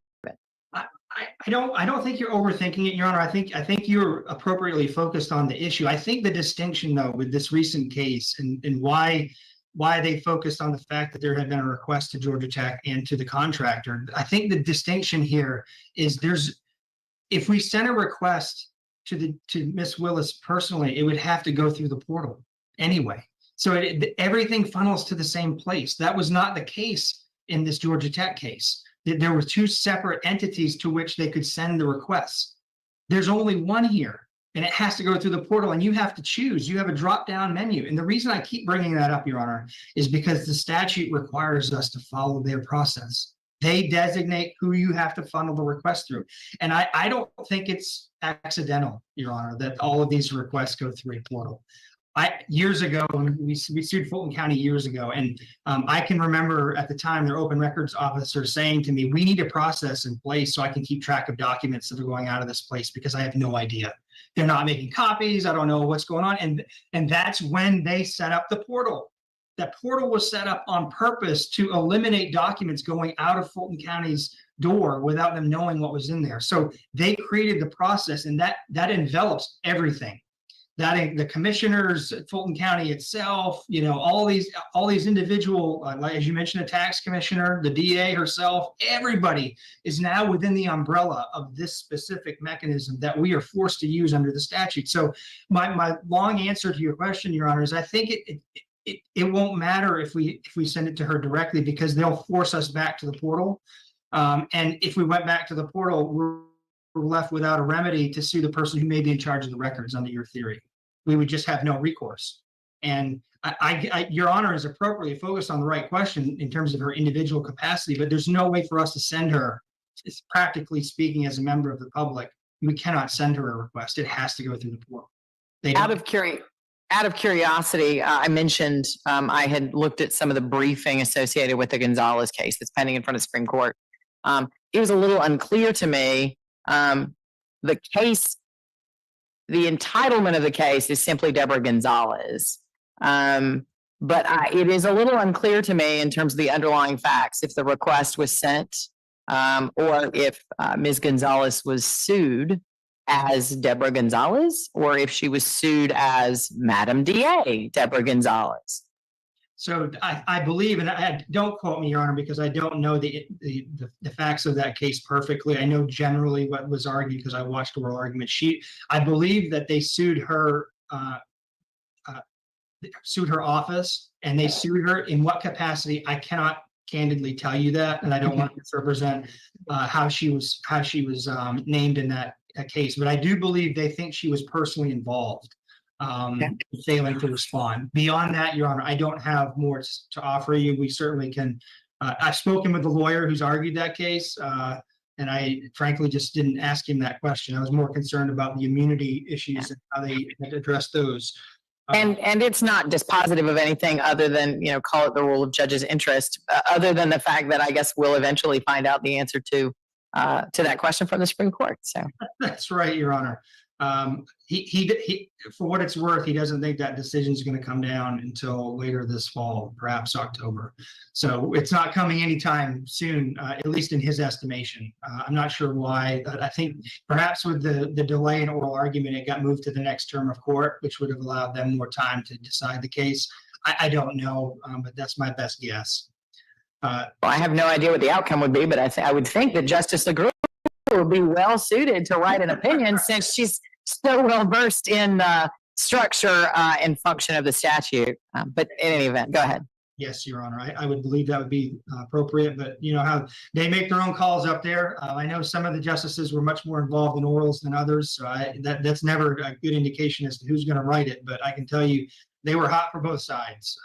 So it's hard to predict where they're going to go on that. I think if we look at the recent decision and how the Court and the Court of Appeals have interpreted this statute before, I think they're going to find that she's going to be subject to this act. And I think Your Honor pointed it out a little bit early in terms of how do we know that the General Assembly intended her to be subject to this act? I think we only have to look at the exception in A4, where there's a pending prosecution exception. Clearly, at the time that they created that exemption in the act, they contemplated that at some point somebody would be responsible as a DA for complying with requests for those records. And again, we're not asking for investigatory records. These are sort of these are public records that relate to financial issues, expenditures, time off, county, that kind of stuff that have nothing to do with her role as a prosecutor in the courtroom. And so I think, if you look at the pending prosecution exemption, clearly the General Assembly, when they enacted that, contemplated that district attorneys would be subject to the act. And historically, the courts have recognized that. There's a number of cases cited in our brief where the courts have actually ruled whether or not the DA had actually complied with the request.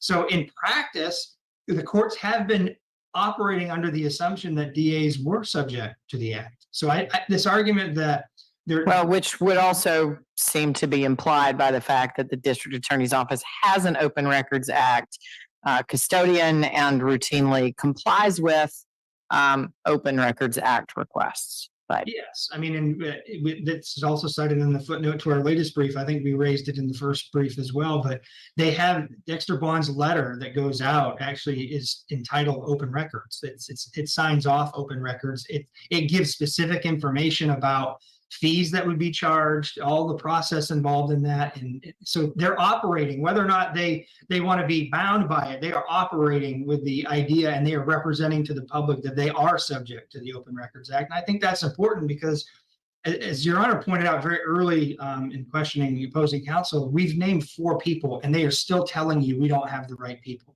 We've named everybody that we knew we could name in order to get to a broad enough level that somebody would be responsible, and now they're telling us that's not enough. So in terms of evaluating the statute's purpose, they are telling this court that as a member of the public, we are forced to go and find somebody else, not Fulton County, not the district attorney in her official capacity, not the district attorney in her individual capacity, not the office. There's somebody else.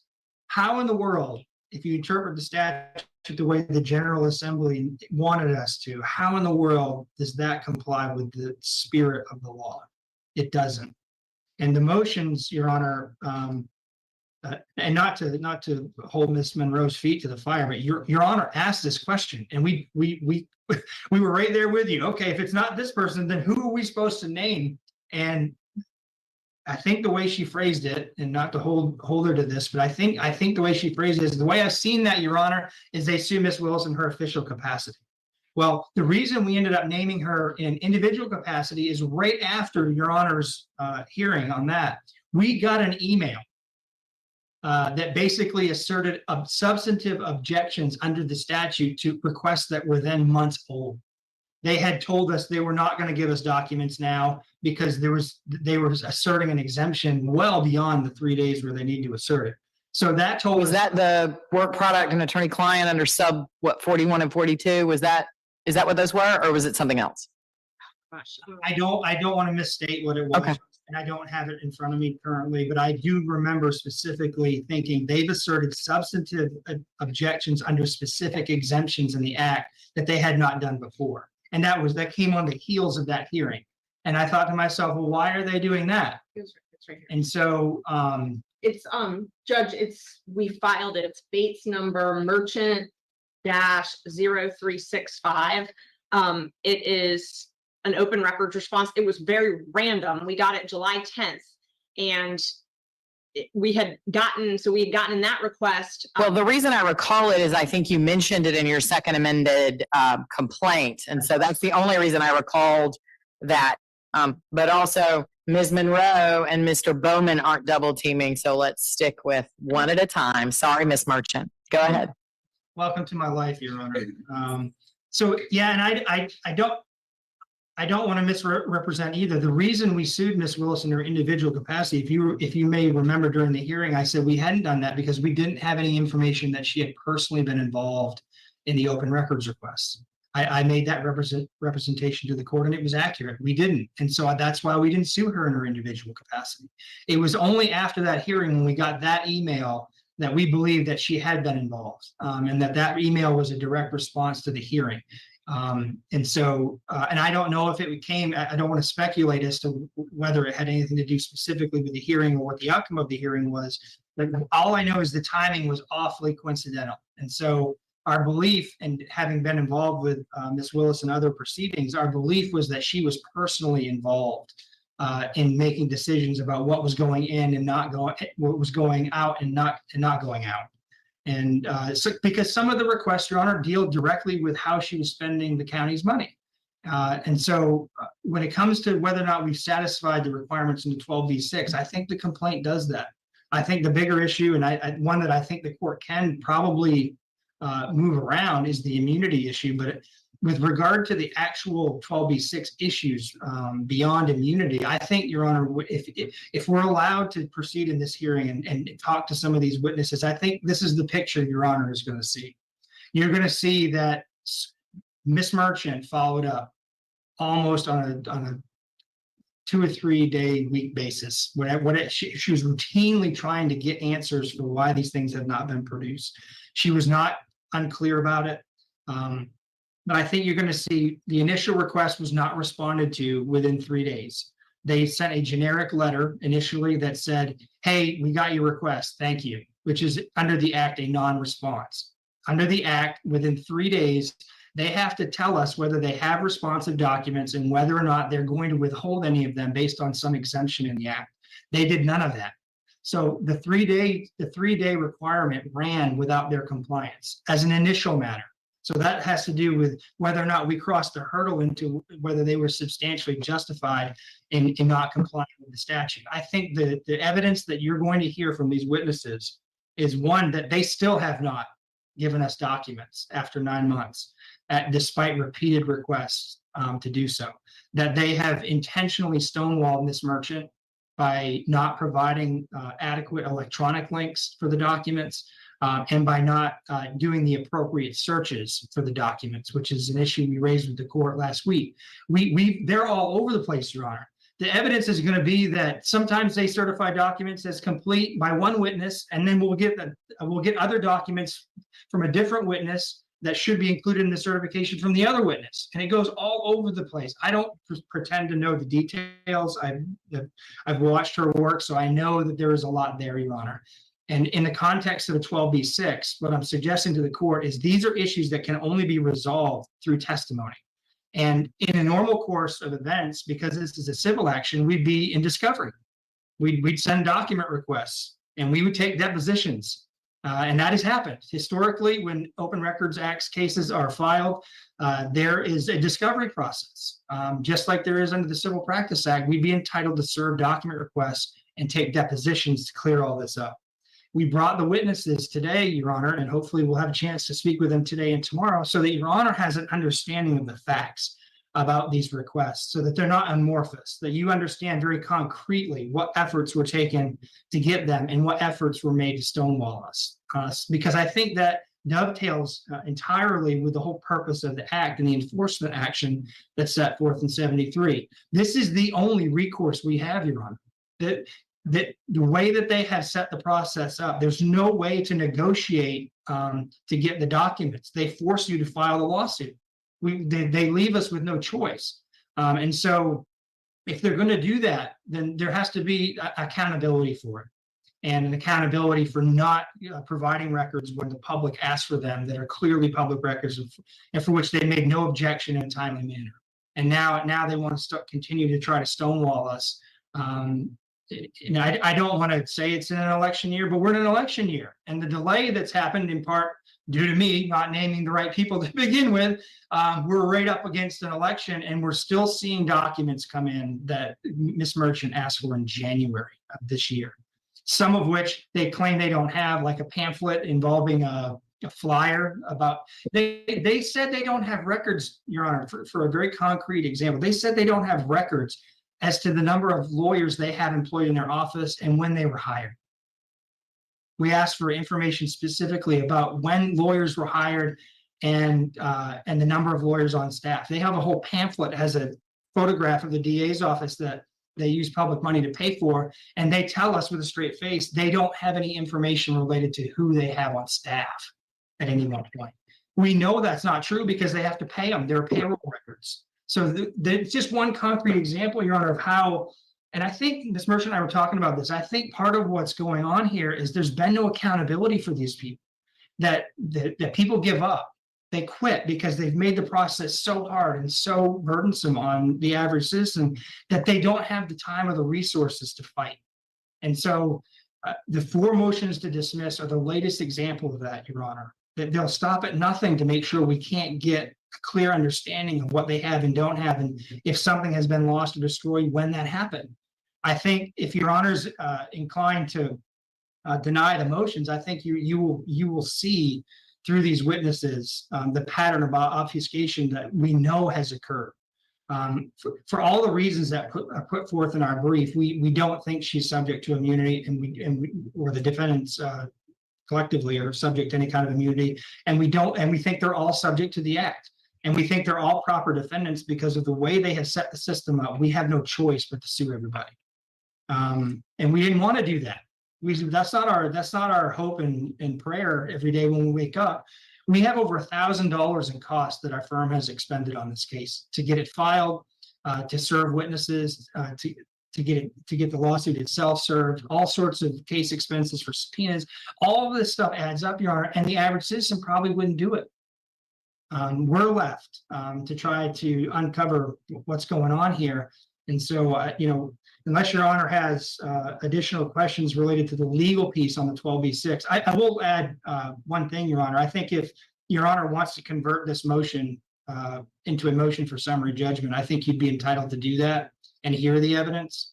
I think under Rule under 91156, we as the plaintiff would be entitled to 30 days notice and be able to respond to it.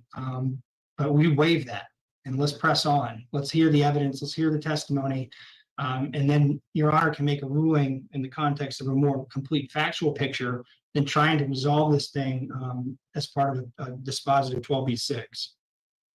So Okay. For all those reasons, Your Honor, we'd ask that all 4 motions be denied. Thank you. Ms. Monroe? If you would not mind, I am going to take about a 5-minute break and then come back right at 4 o'clock and then let you have an opportunity to reply or rebut. Okay? Thank you, Your Honor. I was just going to mention that was actually Ms. Monroe was just forced to take a similar break. So Sorry, understood. So we are going to be in recess for about the next 7 minutes. I'll be back at 4 o'clock. Thank you. thank you, Your Honor.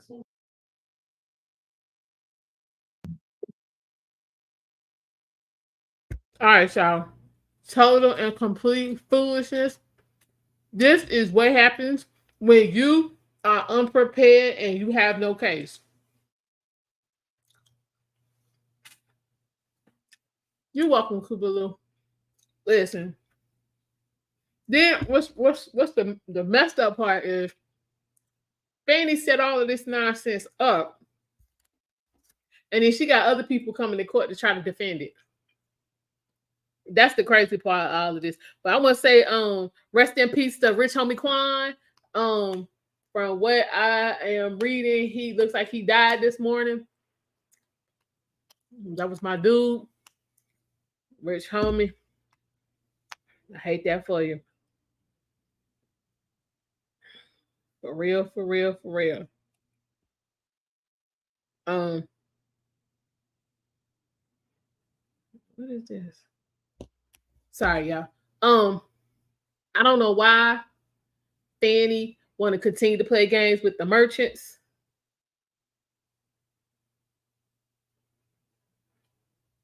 I just don't know why, because these folks is thorough. No, he wasn't shot. They say he took some bad eggs.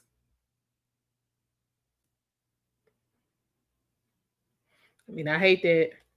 You don't really want to be going out like that. But he had been mentioned numerous times in the YSL trial.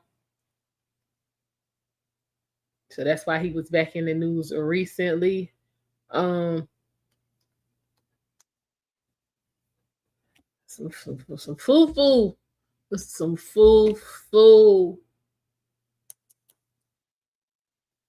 There's so much happening over here.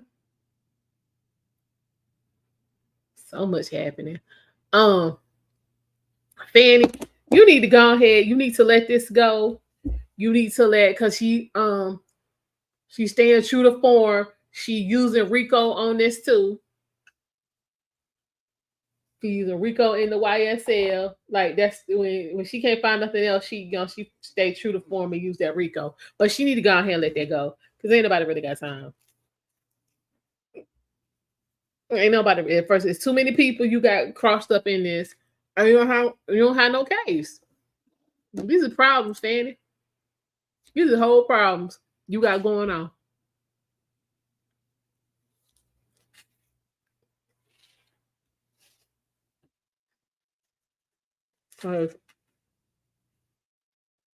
As far as the YSL trial is concerned, that should have been dismissed, child. A long time ago.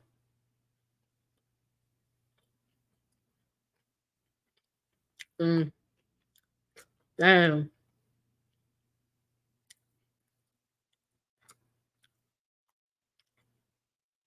Okay, what else going on in the world of court? Wait a minute, is this going on right now? I don't even know why y'all still trying Darryl Brooks. Y'all remember him, the dude who Charlottesville? He back in court to be sentenced for DV. I don't even know why I ain't worrying about that because he ain't never getting out on the Charlottesville alone.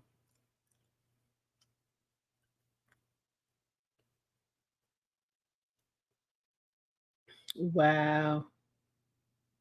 And then y'all remember the guy who was in court and the judge got lippy and he got pissed off and jumped over the bench and jumped on her.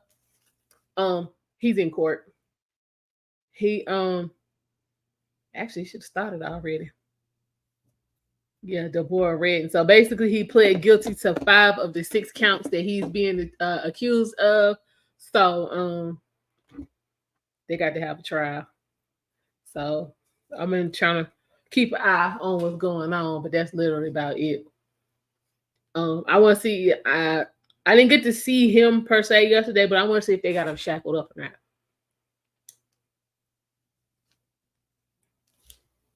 I mean, he didn't waste no time. He didn't waste no time jumping on her.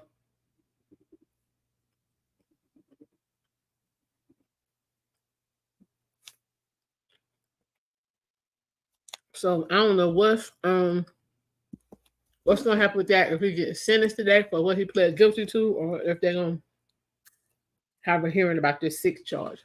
I have no idea. It's about to be 4:00. We're gonna see if Judge Cross be on time. Because I got a feeling this is gonna slide over into tomorrow. Because see, old girl thought Miss Monroe, she thought she was gonna come there you know what I'm saying, and say her little piece, and that was gonna be the end, and she wasn't gonna have to present no information. And Judge Krause was like, yeah, nah, you got the right one today.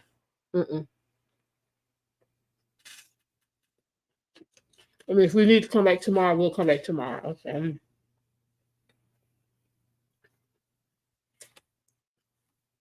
She got the right one. Child, they have enough camera angles.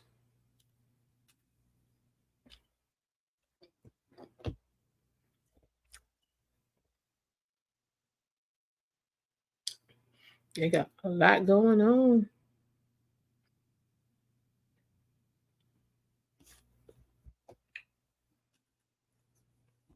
Yeah, ain't nothing started with old boy trial yet.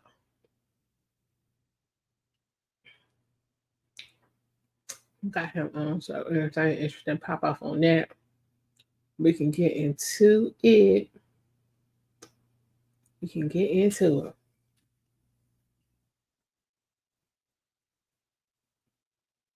Oof. Let me see what else going on. Ooh. Lord, y'all, child Joe talking. I don't know why Joe feel like he want to say something. Hold up, we finna see Joe real quick. Our current president, child, he out here in the sun talking.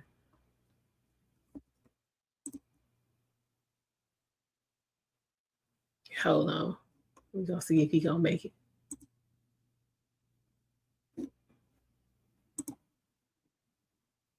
Yeah, come on up, Joe.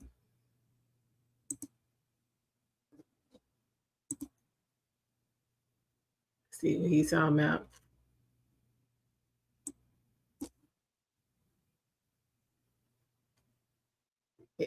Oh, he said we got to invest in America. Oh, okay.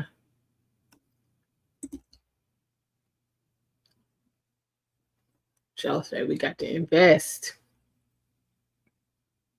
Culture is able from that legislation to announce $7.3 billion in grants to 16 electrical co-ops nationwide to help rural communities transition to clean, affordable, reliable energy. It's the most significant transformative investment in electricity and electrification and clean energy for rural America since FDR's New Deal nearly 90 years ago. And that's not hype, that's a fact.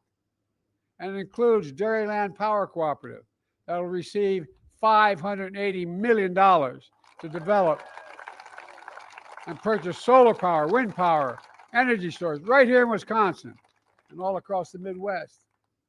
And here's why it's a game changer. I didn't in this chat clowning. Private companies I thought he was at the beach. affordable electricity to rural communities. As a result, 1 in 10 rural households. Yeah, no, my weight. He's still around and in charge. No way. Before FDR came to power. So farmers had to organize electric co-ops to distribute electricity to their families and their communities. With help from the New Deal, there are now more than 800 rural electric co-ops to provide electricity for 40 million Americans in 48 states. But key challenges, they've overcome them, but there's still, the co-ops are still nonprofits. They don't have the same resources that private utility companies have to modernize their energy infrastructure. And for decades, they couldn't access tax credits, make clean energy more affordable. That's why Camel and I ensured that for the first time in American history, that these nonprofit co-ops healthy today. benefit Wow. from clean energy tax credits, just like for-profit utilities have for decades.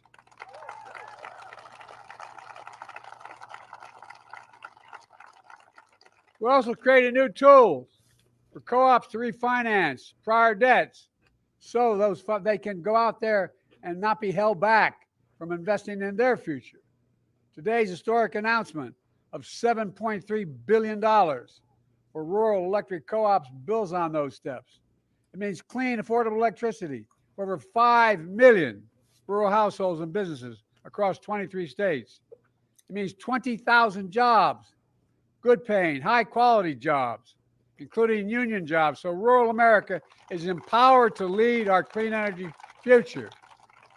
It means covering the upfront cost of clean energy so rural families can save on their energy bills and get just a little more breathing room at the end of the month.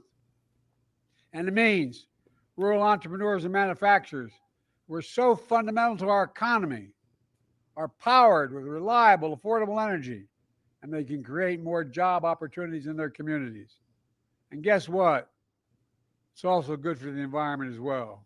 Is that right? Because of our historic actions, we're going to reduce by 43 million tons greenhouse gas pollution every single year as a consequence of these investments. That is the equivalent of removing pollution from more than 10 million gas-powered vehicles. 10 Talk about million. this money he finna give for Gonna this save so-called clean energy. $265 billion in healthcare You ain't costs. got to be around Because to of better, implement none cleaner of this. quality of air. People aren't breathing polluted air and getting sick. That comes from the NIH. It matters, folks. You know it.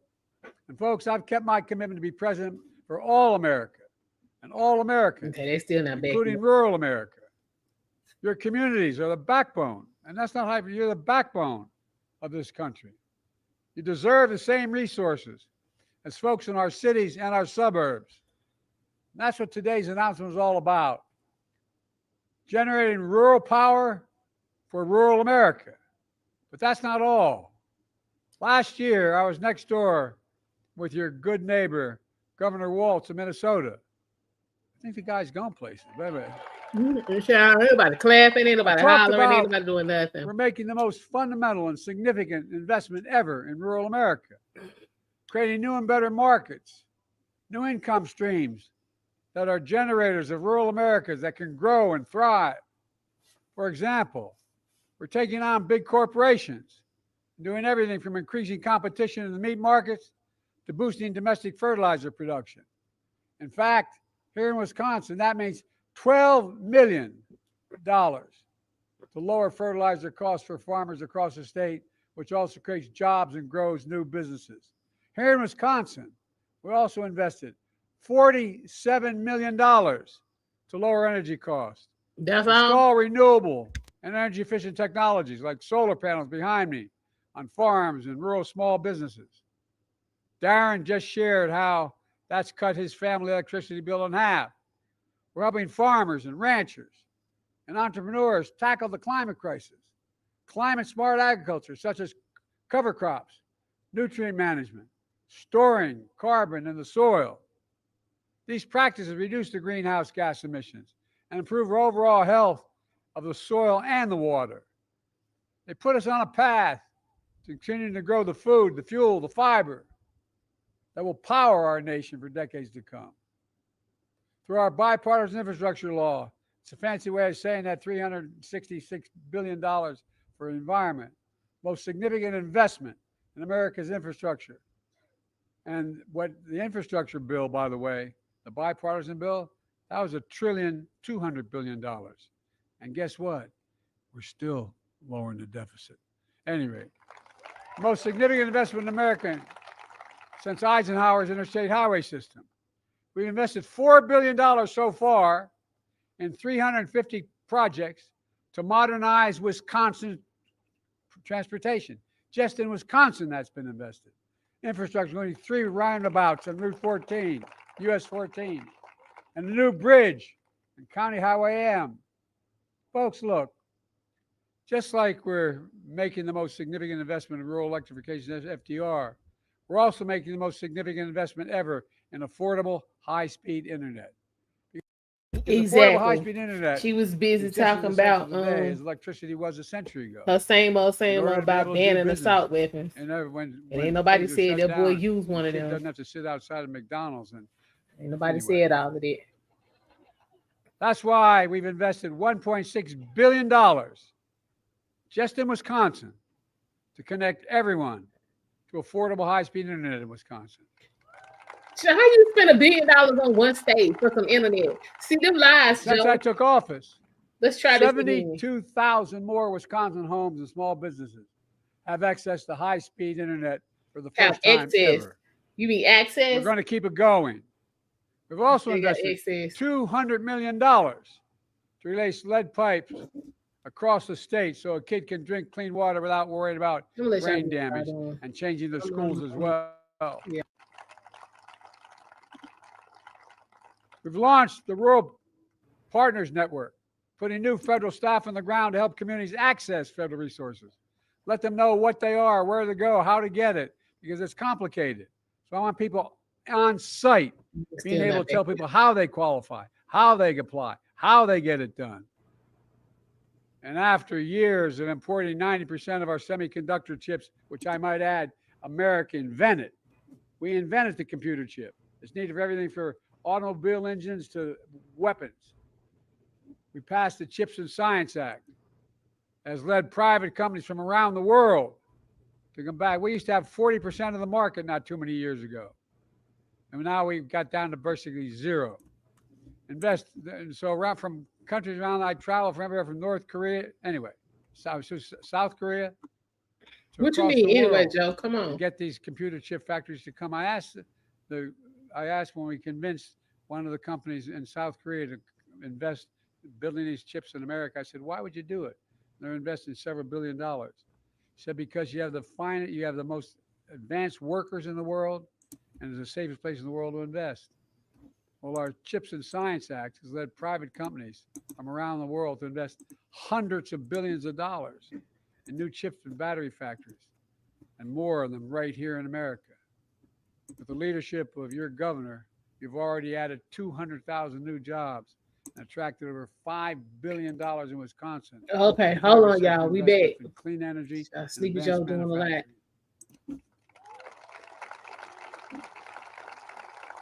All right, we appreciate you, Joe. Talk crazy, keeping us entertained for them little few minutes. Well, let's get on back to this situation.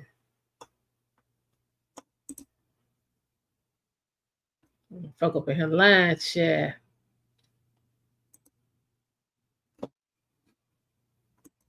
Because of the mere use of the portal, that it basically attaches liability to everyone in Fulton County, even leading up to the Board of Commissioners, as a result to a violation of the Open Records Act. And that because this is the only means in which to submit an open records request, everyone's on the hook. That is completely erroneous. The portal is simply a mechanism. It's simply a means in which that was put in place to help the public access information regarding government. It was merely to increase the public's ability to get information. The Open Records Act was never created to be adversarial.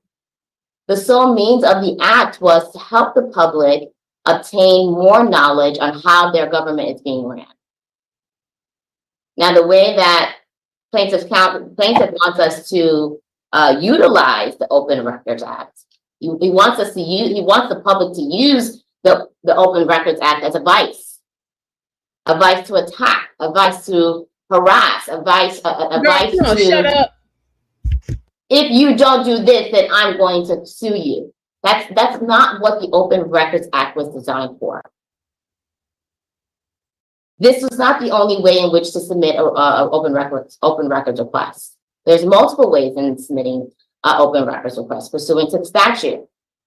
You can submit one by email. You can submit one over the phone. You can submit. Well, not really. I mean, if you submit one over the phone, I think I understand that you don't have the same rights and remedies.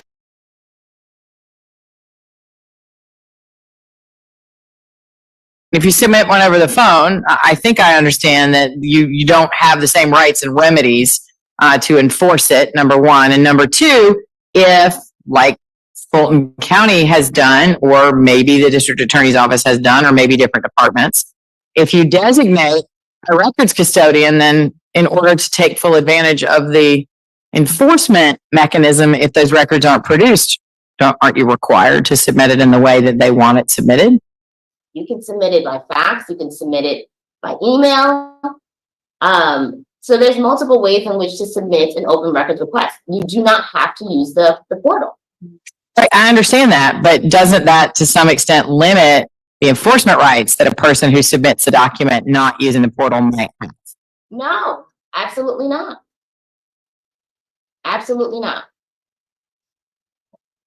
If it's only a verbal request, that's where the limitation lies. But if it's in writing, there is no limit.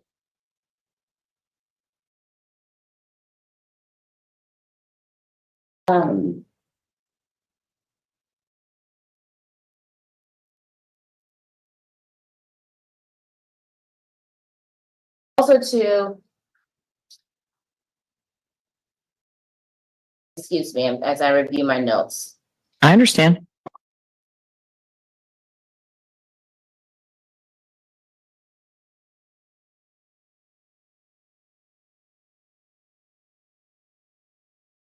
Exactly, Danny.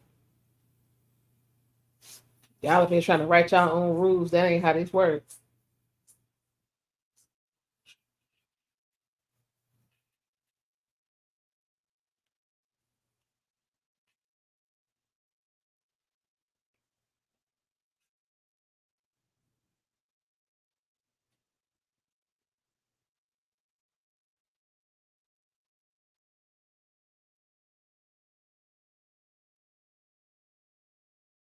All right, and as it pertains to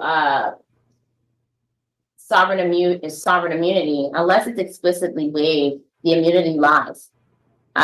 We can't do away with the immunity for the broad application of the Open Records Act. I do believe that because this issue, as it pertains to the Open Records Act, is a novel one, and which is why it's pending before the Georgia Supreme Court, why there are so many questions here. But we cannot supplement what the law is for our thoughts and our opinions as to how it should be applied. And that's what plaintiff wants us to do here. So I have a question. We were talking about the different ways that one may submit a request. Let's see, OCGA 50-18-71 sub B1A, I'm sorry, B1B2. There we go. It talks about an agency designating one or more open records officers to whom requests should be submitted. Has Madam DA Willis and or the Fulton County District Attorney's Office followed that procedure to designate one or more open records officers upon whom requests for inspection and copying may be delivered? We've identified the custodians for both Fulton County and the District Attorney's Office. I'm not sure that you're answering the question that I asked. I understand that in the process of this litigation, it has been identified that Mr. Bond is an open records person. He's the custodian of records and serves in some open records capacity for the District Attorney's Office / Madam DA Willis. And I also understand, I think, that Shalonda Miller with the Fulton County Attorney's Office operates in some capacity for the Fulton County requests. But my question was, the statute that I was referencing says an agency that designates one or more open records officers upon whom requests for inspection may be delivered shall make such designation in writing and then provide notice, and you have to file something with the legal organ of the county. And so my question is not, have you identified them in this lawsuit? It was, has either entity, the county or whatever entity, Madam DA, et cetera, followed that procedure and designated an open records officer? The county, I believe, yes. I don't know for sure. I have seen things in writing concerning the county, but for the District Attorney's Office, I am not sure. Okay, thank you.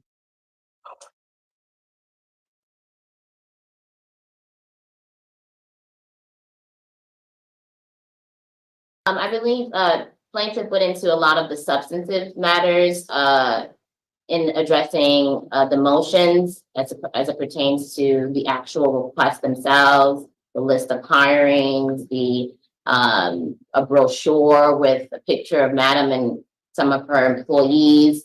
I mean, that I would like to reserve my response to those allegations if and when we proceed to an actual hearing on the merits. Right. And I think that's fair, Ms. Monroe.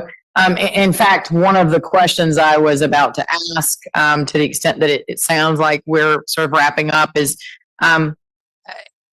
towards the end of plaintiff's counsel's argument, there was a discussion about, what to do with the case should the court deny any or some or all of the motions to dismiss, such that something would proceed. And then we would need to get into the merits of the actual requests that were made and the extent to which these witnesses have information about the extent to which the Open Records Act requests were handled by the entities. And so one of the questions I have is, I think I understand that the reason these witnesses were produced today, or subpoenaed for appearance today, in the event that I deny the motion to dismiss to any or all of the entities, is that the defendant's argument is none of these entities are the right entities. But the backup argument is the requests are moot because we've produced all the documents.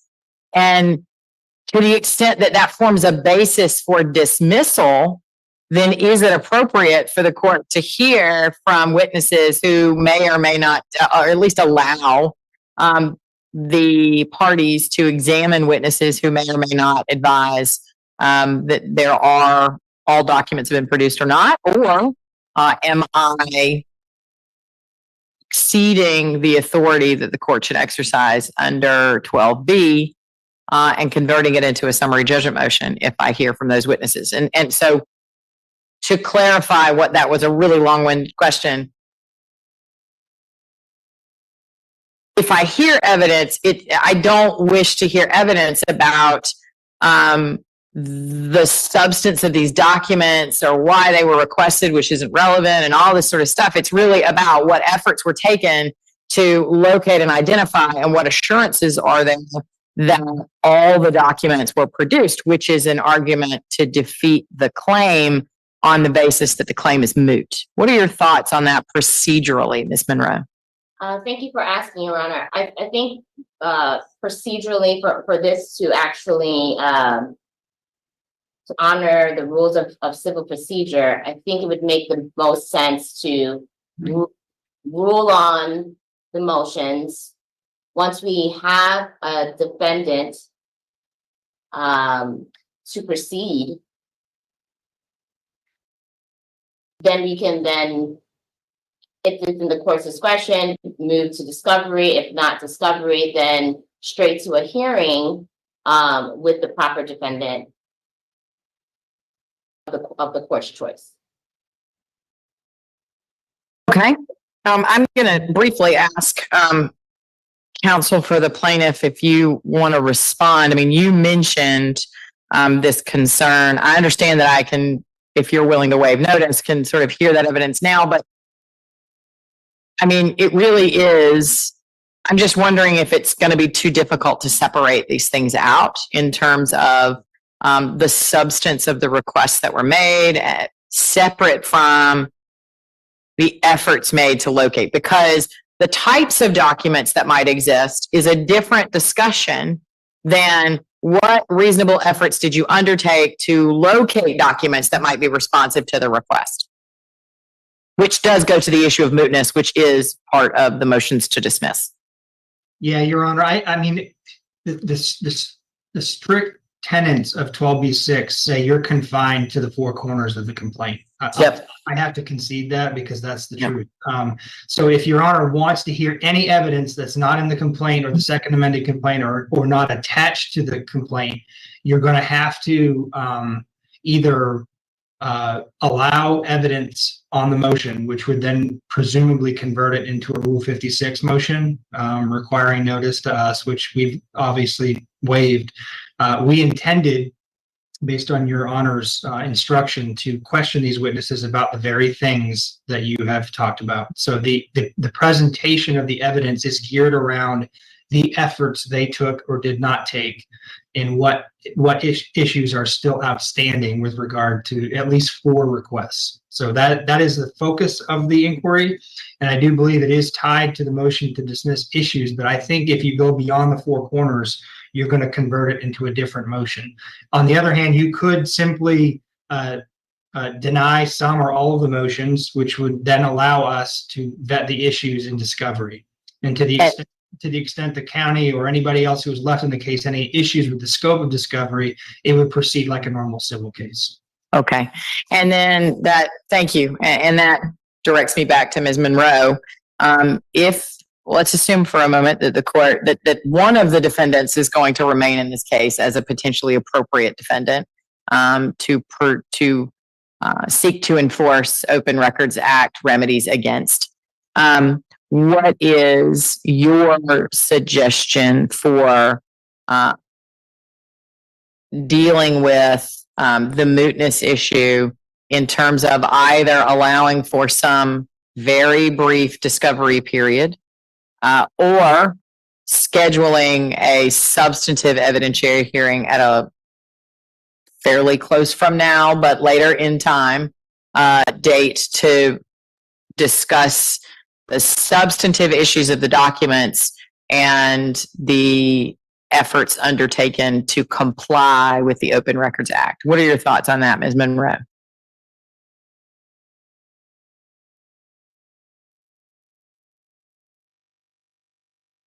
Sorry, I was on mute there.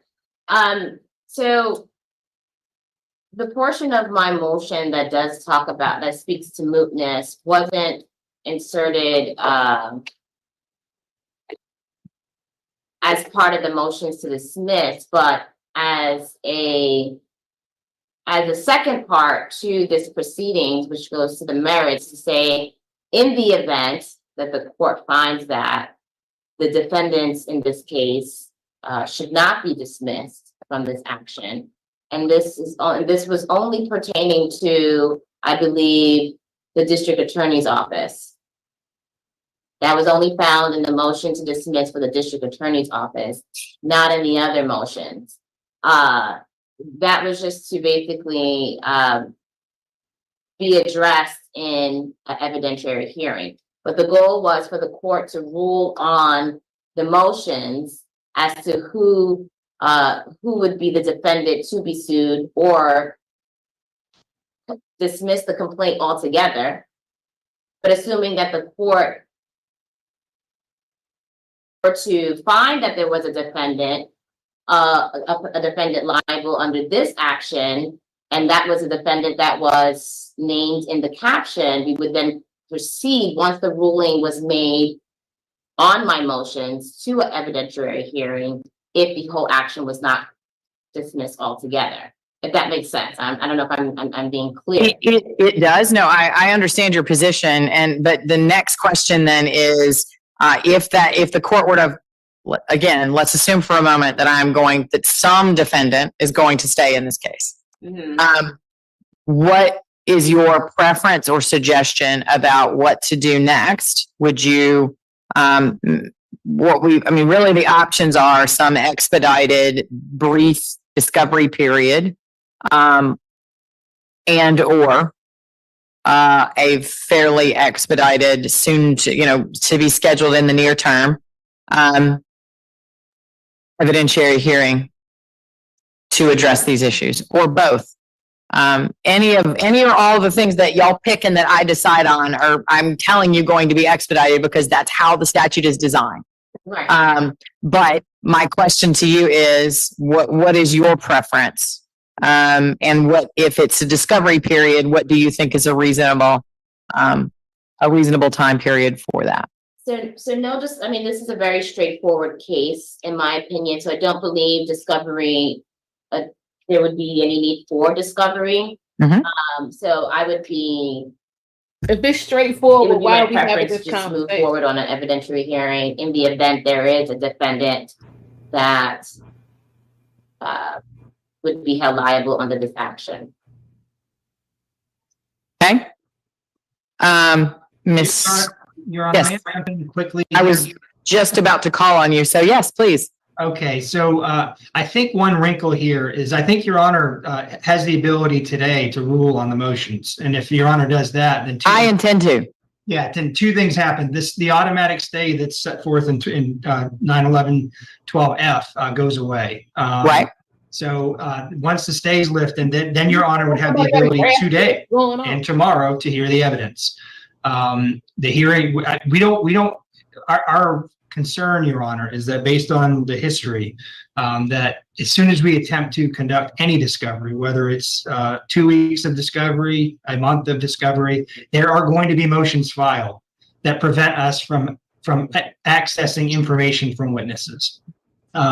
Whether it's going to be a motion for a protective order or some sort of motion under 911-37, I don't know what it might be, but it's going to delay the proceedings. So I would caution Your Honor, if the court is inclined to move with some speed here, and that I am inclined to move with speed. I only inquired about discovery because I didn't know the extent to which either party was interested. It sounds like Ms. Monroe's response is that she thinks an evidentiary hearing is the better course, and it sounds like you do as well. So I think that addresses that issue.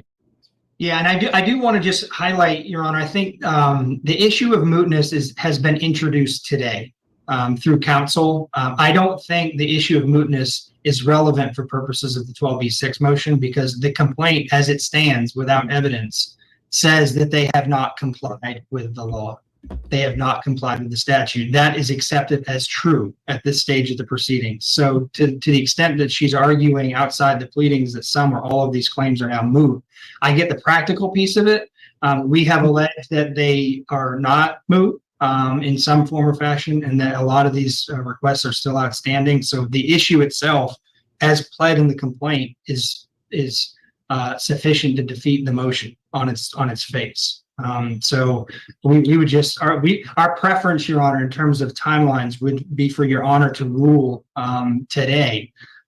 Or as soon as practical, since we have the witnesses here, perhaps bring them back in short order to proceed, because I think the parties agree the issues are fairly narrow, but still contested. Understood. Ms. Monroe, anything to add on that issue? I have nothing to add, Your Honor, nothing else. Okay. Okay. So as I have, I think, made pretty clear, I am somewhat frustrated by the idea that there are 4 defendants and none of them are somehow responsible for producing documents, despite the fact that some documents have been produced. And clearly there are people whose job it is to receive these requests and process these requests and attempt to secure discovery. I'm sorry, attempt to secure requests, the responsive information. So here's what I am left with. Again, I will say how much I would love it if the Supreme Court had given me the answer, because as it stands, I'm going to give you the answer I think is appropriate, and the Supreme Court may tell me I'm wrong in any moment. So, there's that to look forward to. Having said all of that, I think I've made very clear, I understand the effort at the distinction, but I struggle to see how I struggle to see how Fani Willis individually is an appropriate defendant here, because she was not served. I understand that she received internally probably requests. She was not served with a formal request for records that she was in possession of, other than to the extent that the Fulton County DA was served with a request. And so I have real concerns about that, and I understand the import because of the concern about immunity that potentially attaches to Madam DA Fani Willis. But I think there's a distinction for a reason. And so I am going to grant the motion to dismiss Fani Willis in her individual capacity. Having said that, however, I am denying the motion to dismiss Fani Willis as the DA, and I'm denying the motion to dismiss the Fulton County District Attorney's Office, and here's why. Number one, as to Madam DA Willis, the district attorney, I agree, has some broad immunity that attaches. But I agree with the plaintiffs that the traditional understanding of immunity that attaches to a district attorney was not intended to limit or inhibit the public's right to access non-prosecutorial documents, non-investigative documents that are held by the district attorney. And I think that if the legislature had intended so, it would have exempted district attorneys generally, and it did not. And so for that reason, I'm going to deny the motion as to the motion to dismiss as to District Attorney Willis. I am also going to deny the motion as to the Fulton County District Attorney's Office. And I do that with the most hesitance because clearly the Fulton County District Attorney's Office is not a legal entity that can be sued in any capacity. However, I don't think there's any way to read the Open Meetings Act provisions that are adopted by reference in the Open Records Act provisions without understanding that the Fulton County District Attorney's Office is an office, agency, department, etc.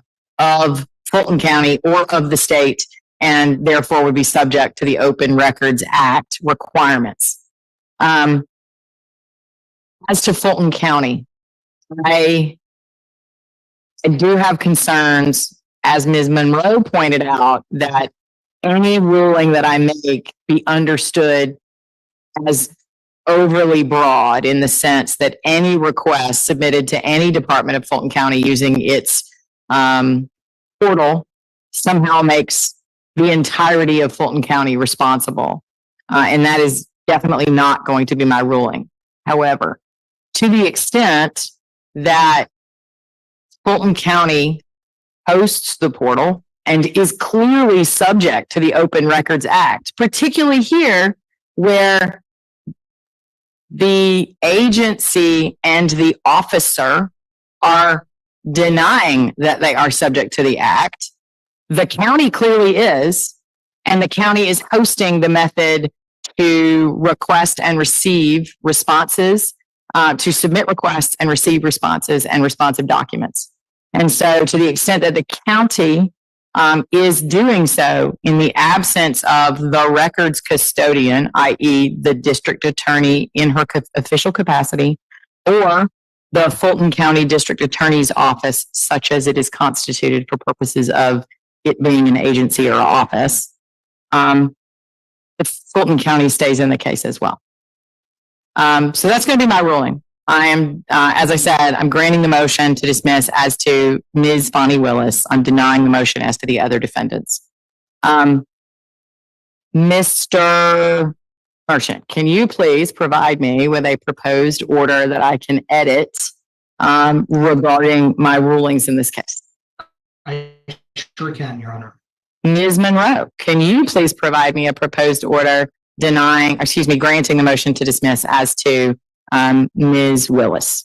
And again, I don't mean to be disrespectful. She's entitled to that title. I'm only doing that to distinguish her in her individual capacity. Sorry, I'm sorry. That's okay. Thank you. I apologize.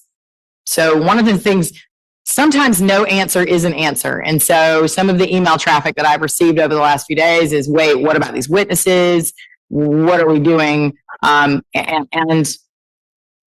the choice to have the witnesses available was intentional. And so that means I owe those witnesses an apology for holding them up today to the extent that they are here and have not been called upon to testify. And so as of today, they are released, but not indefinitely. It does not sound as if anyone needs or wishes to have any sort of discovery period. The Open Records Act is intended to be an expedited process because it's intended to allow the parties to obtain the documents that they are requesting. And so it is my intention to expedite an actual evidentiary hearing regarding the efforts that were undertaken, the nature and scope of documents that might exist, and what efforts were taken to locate such documents that would be responsive and in the possession of the Fulton County District Attorney's Office, Madam DA Fani Willis, and Fulton County, to the extent that no other entity is subject to the act. That's going to be my ruling. I believe, in the interest of expediting, I was originally set for a trial week next week, and I believe it's been indicated to me that many of those parties' cases are going to resolve. And so I may be in a position, I know when we start talking about witnesses, and it's a lengthy list, but if we're talking about limited, trying to focus our examinations, realistically, any idea of how much time you think you might need to examine witnesses, Ms. Merchant? A day, Judge. I think we could do it within a day. Okay. Ms. Monroe, do you agree with that? Yes, Your Honor. Okay. Come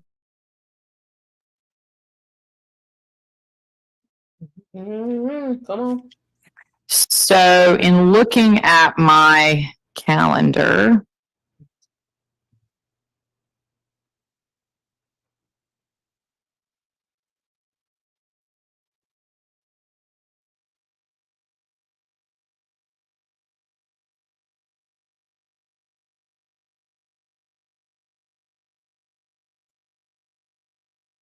assuming that my cases resolve as I expect them to do, I am wide open on Thursday, the 12th. Wait a minute. Yes, I'm open on Thursday, the 12th. I'm open on Friday, the 13th, for all the fun that day carries with it. Again, assuming that those cases resolve on Monday and Tuesday, I'm actually available. I can move things around and be available on Wednesday, the 11th as well. What are y'all's thoughts? Is that too soon? Do we need to move it? What do we think? Mr. Merchant, Ms. Monroe, or Ms. Merchant, Ms. Monroe? So I have a pre-scheduled CLE for the 12th, sorry, for the second, sorry, this week that's coming up. The week of the 9th? So the week of the 9th. So, and then also for the 16th, 17th.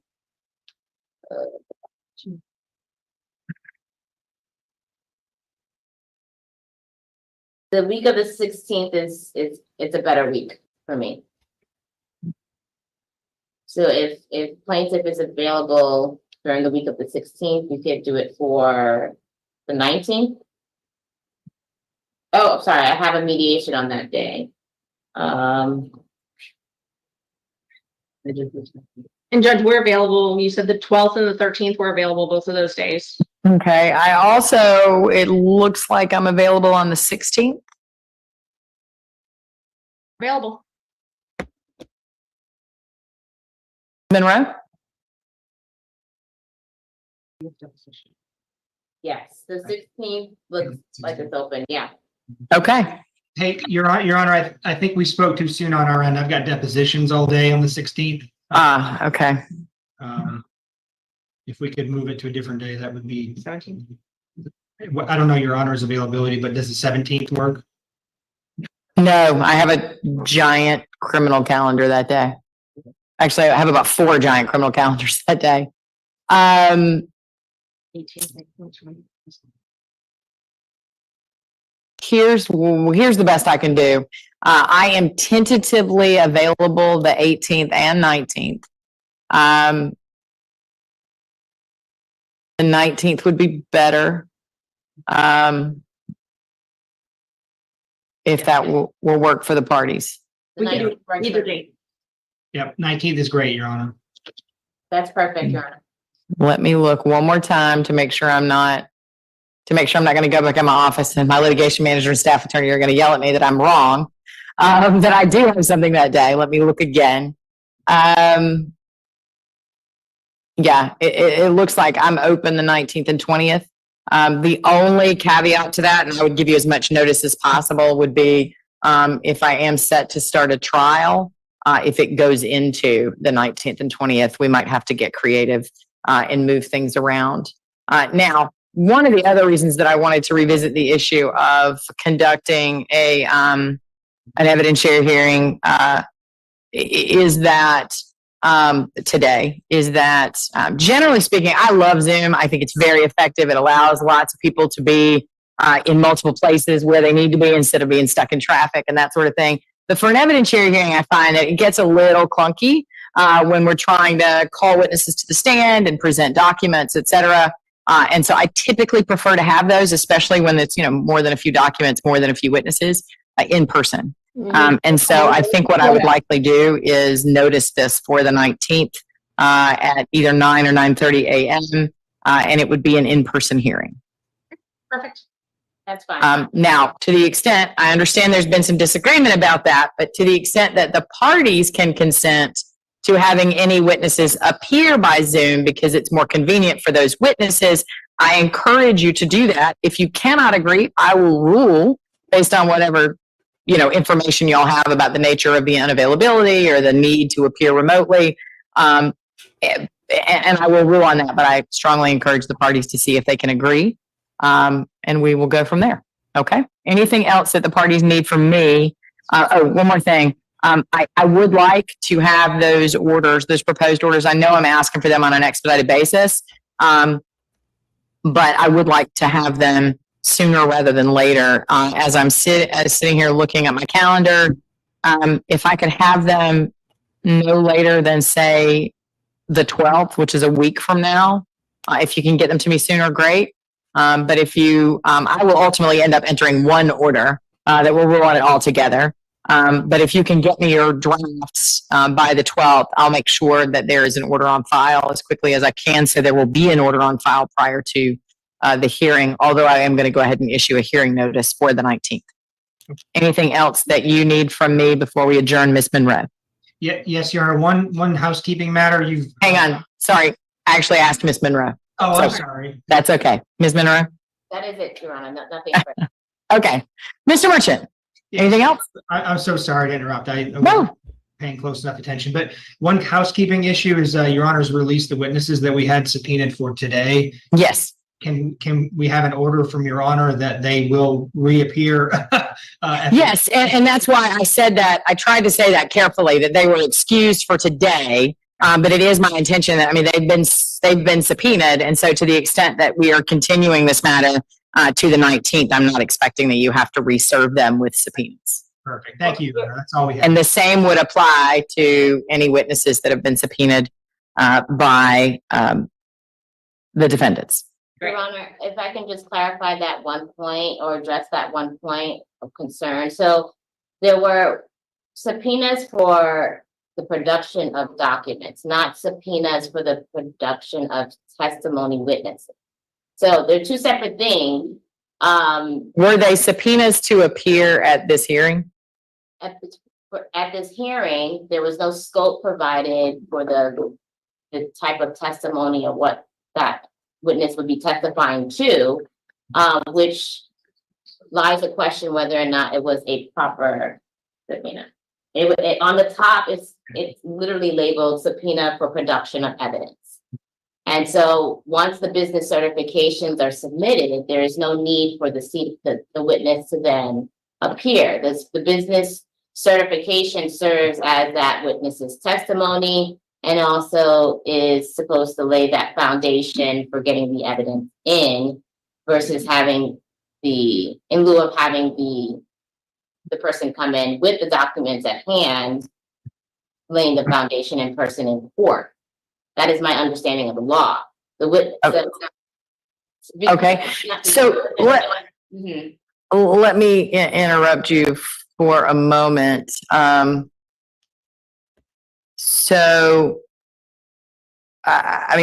We can have a disagreement. Y'all can have a disagreement about this if that's what we need to do. I agree with you that the subpoena says the subpoena for the production of evidence.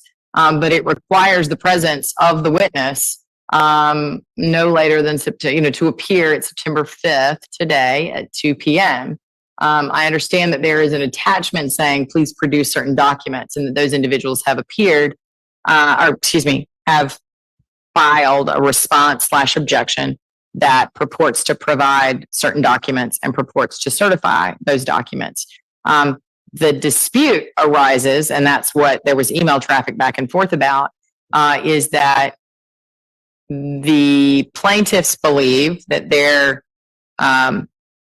may be that they have evidence that would indicate that perhaps the certifications that those are all the records is an incomplete or not entirely accurate certification.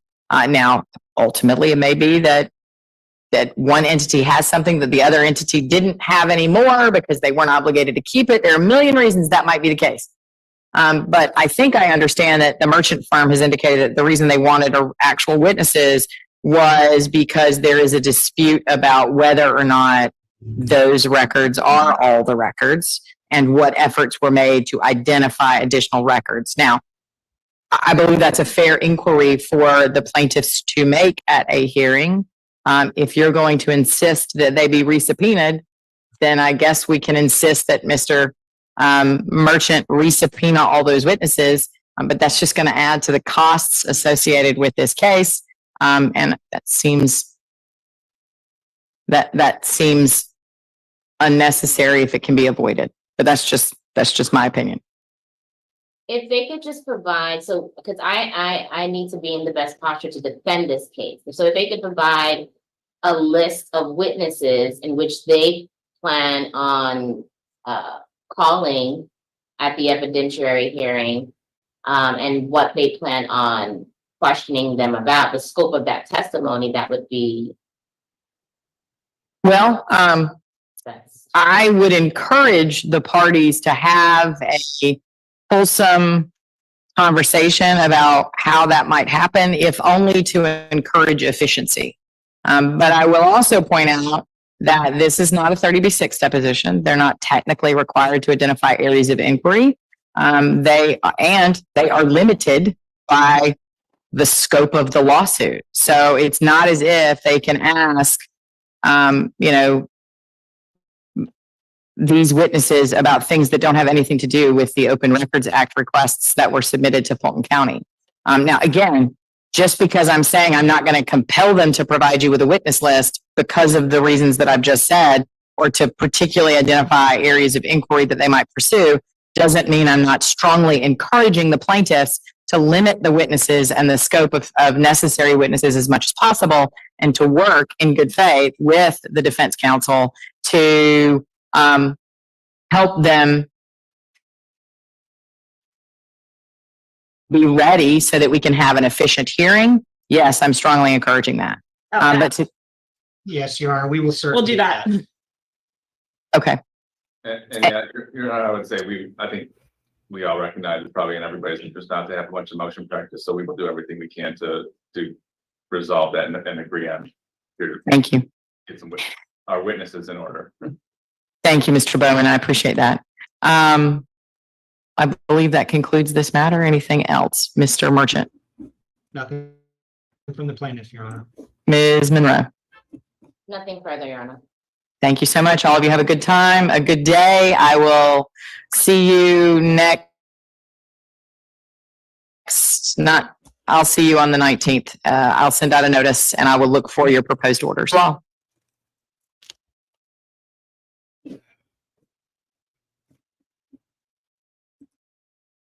All right, y'all, that's it. So I guess they will be back on 19th to answer about what they're gonna do about them documents. I appreciate y'all for hanging out with me so we could see what was going on. But again, we some more of Fani Willis and her nonsense. She need to go ahead and let this go. Stop making promises you can't deliver on. There's no. The problem is they don't want to have to turn it over because they don't have it. Is what the real issue is. That's what it sounds like to me. But we'll find out if that's the case or not. Again, I appreciate y'all for stopping by. I will be back at 10 o'clock Eastern Standard Time. We are going to finish up Cam Newton and Dr. Cheyenne Bryant. So definitely make sure you have your notifications on, and I will see y'all at 10 p.m. Y'all take care.